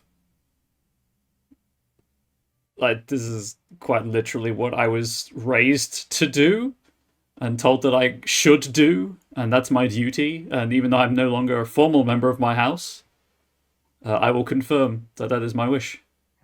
Okay. I'll sit down first, so if I do, All right. That's suffer deleterious effects. Katie and Cordelia, let's see. Are you actually saying stuff out loud, or are you just all mentally? Again, he's not. I mean, because you're just saying B then A. I mean, just yeah. Jarvis is of average intellect. He probably has not really realized he could reply mentally, because it's even for him, it's a strange concept. Sure. Okay. So you hear him muttering about the commands, and then B's and A, and whatever that means. He sits down, and then, as far as you can see, he falls unconscious. We're going to move into the mind of Jarvis. Oh, that's never a good thing for the guy to say. You feel yourself starting to drown, not in liquid, but in information. You're suddenly flooded with facts and figures and data in a way that you can't possibly compartmentalize or even understand them. It's just raw information buffeting at your mind. You feel like you're clutching at what's left of your mind to try to stay afloat. I need you to make an intellect test, difficulty 15. 19. You manage to orient yourself above the tsunami of information, and eventually it does start to fall away from you a little bit, where you're standing on an island made of flowing green lines, and around you is just a swirl of green sigils and figures and fragments of the language of man. But they are slowly eating away at this island you have built of self-knowledge and self-awareness. I need you to make a cunning test, difficulty 15. I got 6. You have 1 fortune left. Use the fortune. You sure? Save our friend. In which case, that is a 16. You suddenly notice that there is a tree on this island, and as you scramble up the tree into the leaves, and you find comfort, even though this is not the part of nature that you're most connected to, it's still, there's some comfort there, that you can find some kind of balance between all of this information and the natural world that you draw energy from. But then you start to realize that as you hang into this tree, that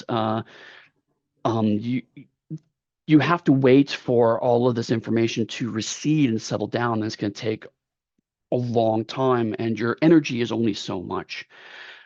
So I need you to make, let's call it vitality test, difficulty 10. 12. Okay.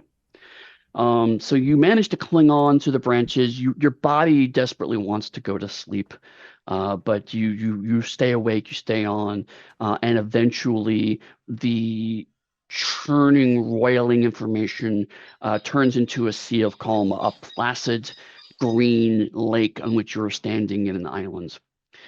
And then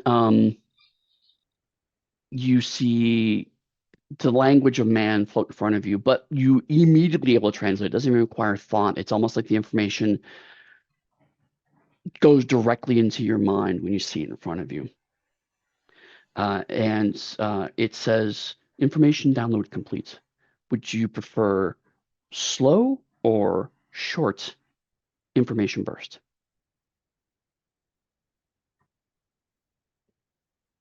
Slow. Understood. For Cordelia and Katie, 3 seconds have passed. Jarvis wakes up. You are extremely knowledgeable in a way that you never quite understood before. It's not, you don't have any better capacity to parse the knowledge, but you just have a lot more information in your head. So what this means is that you now have the Mancy trick, which means that you can now use either Mystic or Mancer spells as you progress. Wow. I also violently throw up. And Cordelia was probably partway to reaching for him. I was like, whoa. As he throws up, actually, you just see that weirdly there are chunks of the expectorate that are also glowing green for a flicker of green for a second before they turn to the normal color. Ew, no. That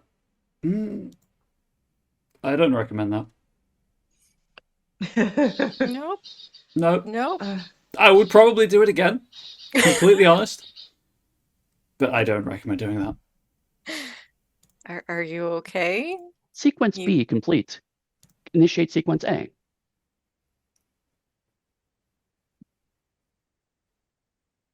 Then I just watch the glove, the paw. Sorry, see if there's any visible change.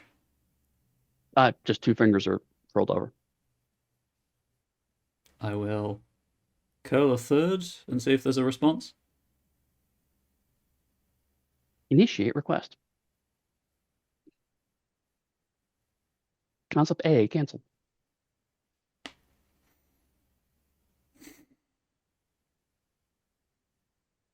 Just sigh. Break this. Well, we may need a physical breaking now. The metaphysical does not appear to have stuck. Or was it asking you if it wanted you to initiate the request? It asked to initiate. He pushed the key, so that canceled out the A and started a new initiation request, Okay. new order request. Okay. So you might be able to try to tell it to render itself inert again. But then I'm so tempted to use just a club and just also valid. club the shit out of it. I think No one has tried physical violence yet, No. yeah. which is surprising for a fantasy group in my experience. I think we're I'm more mad, just story path surprised. players, maybe. Yeah, right. Clearly any better caliber players. That's right. I was like, my eyes are unfocused. I'm still sweating. It's like I have a lot to process. Okay. If one of the two of you would like to try to render this inert in a way that I'm lasts. getting my sickle out. I'm mad at this thing now. Yeah. Like I'm if I had a club, I'd break this. There are plenty of that. Yeah, but yeah, you can get sticks. You're still in the edge of the forest. You can I get big have a sticks. quarterstaff that Yeah. I can imbue with magic power. Can I have it? Could you give it for a And I second? have stick. Can I see it? Yeah. Can I have stick? Yes, of course, and I'll really stumblingly and haltingly, and it's as if I'm casting the spell for the first time all over again. Cast Nature's Might through the water into the quarterstaff to empower it. Okay, and I'm like, I'm gonna ask do you mind if I do this, Cordelia? Do you guys mind? No. Do you want me to try to tell it to what was the word you used, Jarvis? Render itself inert first and then smash it just to be sure, or We could do that. Yeah. I'm just I'll gonna try that. lie down over there. Okay. And I You rest. I fetal position and just cover my ears. Yeah, so I will. I'll tell it to render itself inert for all time. Query. Oh, On commands inert, do you wish this to be A, temporary, B, permanent? permanent. Subquery. Do you wish permanency to be A, implosive, B, explosive? Implosive. Understood. Please go to safe distance. That's Both are okay. explosions. Yeah, okay. Cordelia does not realize that. She's like, in. Okay, let's back up. drag Yeah, bingo drag away. Right. So Thank you you, all get Jarvis's. right, and then the thing starts to float up in the ground and starts to shake, and then it kind of crunches in on itself. And Cordelia goes, "Oh, that wasn't so bad." And then the radiation of explosion goes out, and pieces fly everywhere. Oh, But because you chose implosive and you left, it doesn't do you any damage. Awesome. So you now have random thanks, Katie. brass cogwheels, bits of gold, and the gems turned out to have just been glass. They're shattered and thrown all over the place. Can still gather them up in a pile and smash them if you want. Sure. Yeah. Feel Yeah, good. yeah. I'm just gonna pick them and I'm just gonna wail at it because I'm You just so mad. grind this thing into powder. So since we're getting close to the end, I will just kind of fill you in on what happens next. It turns out it is 2 weeks later. Oh, So you were not there for years and years and years, thankfully. Um, Bingo sadly never recovers. But what you managed to deduce over time and based on some of his private journals is that he lied about the fact that he removed the possession. He was possessed the entire time. He needed a group of 3 people to go in there to get it to bring it back out, and he was going to try and steal it from you from there. Your best guess as to what happened is that once the demon probably destroyed his mind during the process. So when there's no demon there was nothing left, sadly. Ladora is of course disappointed at how Bingo somehow managed to destroy the Paw of Fate before you were able to acquire it. But at least this way, no other monarch can get their paws on it, and so is at least grudgingly appreciative of your ability to make sure that Korra does not lose supremacy amongst the other monarchies, and indeed not to the kingdom of Pugmire. Sasha turns out was knocked unconscious fairly soon after you left because she was surprised by Bingo, and spent 2 weeks trying to find Bingo, but got lost in the forest, sadly. Oh. She's very happy to see you come back, though, and basically doesn't leave your side for another week after that. Aw, That's okay. I missed you too. Yeah. And Jarvis turns out finds that they have the ability to cast unusual magic, and were this a campaign, I'm sure that would have no long-term consequences whatsoever. It's We're fine. fine. A Everything little bit works of out. knowledge never hurt anyone. It's fine.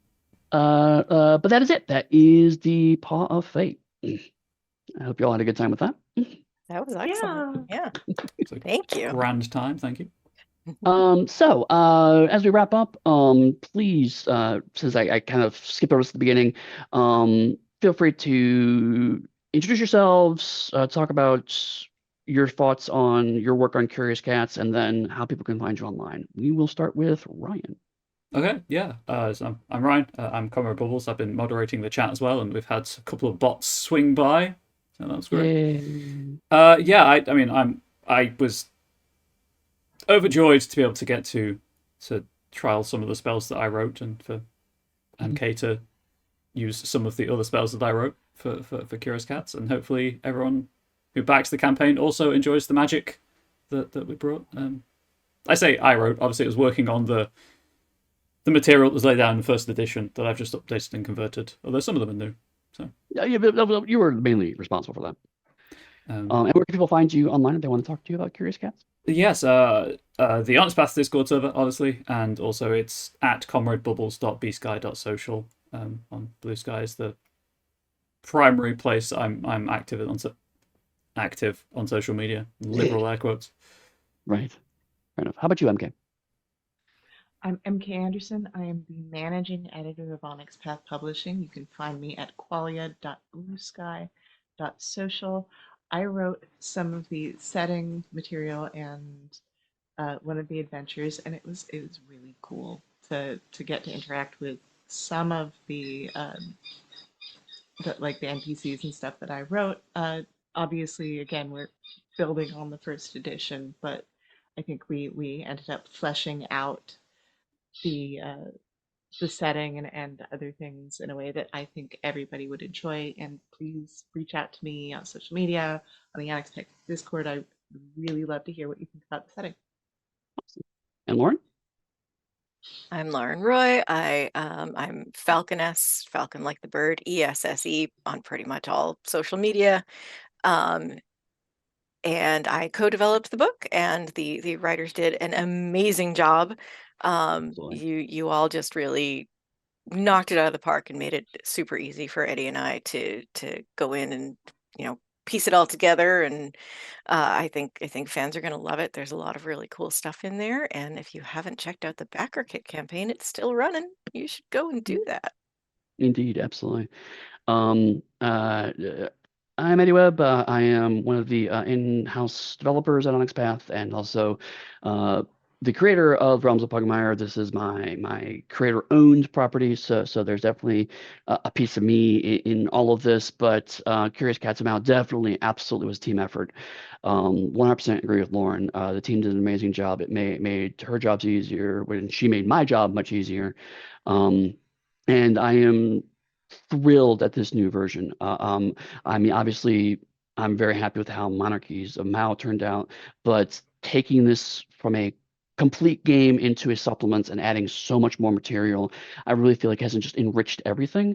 And it was nice to see that some of the elements, it was, when I made this adventure, I really just pulled stuff out of the book and said, let me just snap these things together and see what comes out. So the Paw of Fate is the only, this second half is more original me, but the first half was pretty much material taken out of the book. So if you want to see a sense of what's in the book, the first episode really is just kind of a walkthrough Korat just setting officially. And as Ryan pointed out, we had a chance to show off some of the new spells and some of the new callings, particularly the Mystic calling. So if any of this enticed you, I know some people in the chat were kind of curious. Cats. Feel free to go to the backer kit. Even if you didn't back Realms of Pugmire, you'll be able to get access to the latest version of the manuscripts, so you can play Curious Cats pretty much immediately once you back the campaign. We are funded, so you don't have to worry about it. The book is happening, but certainly every bit counts, because the more backers we get and the more money we get, that shows not only Onyx Path that you're really behind Realms of Pugmire, but also shows retailers that there's an audience for this, and they'll be more likely to try to stock it in their stores, which is what we're trying to shoot for here. So please, if you can, go through, check it out, pledge whatever you think is fair to get the rewards that you're looking for. If you have any questions, you can find me at Pugsteady, pugsteady.com. That is my website. Pugsteady.com.bsky.social is my social media. Or you can come to the Onyx Path Discord. We're all there. We're all hanging out. Happy to ask questions in the Realms of Pugmire channel. So with that, thank you all once again for playing. It's been a blast to play. My weird obsession with time-based fantasy games lately, but this was another kind of stab at that. And thank you all for in the chat listening. If you're watching this on YouTube, feel free to check out the other videos around. But with that, I will say adieu and thank you all for playing. Bye. Bye. Bye.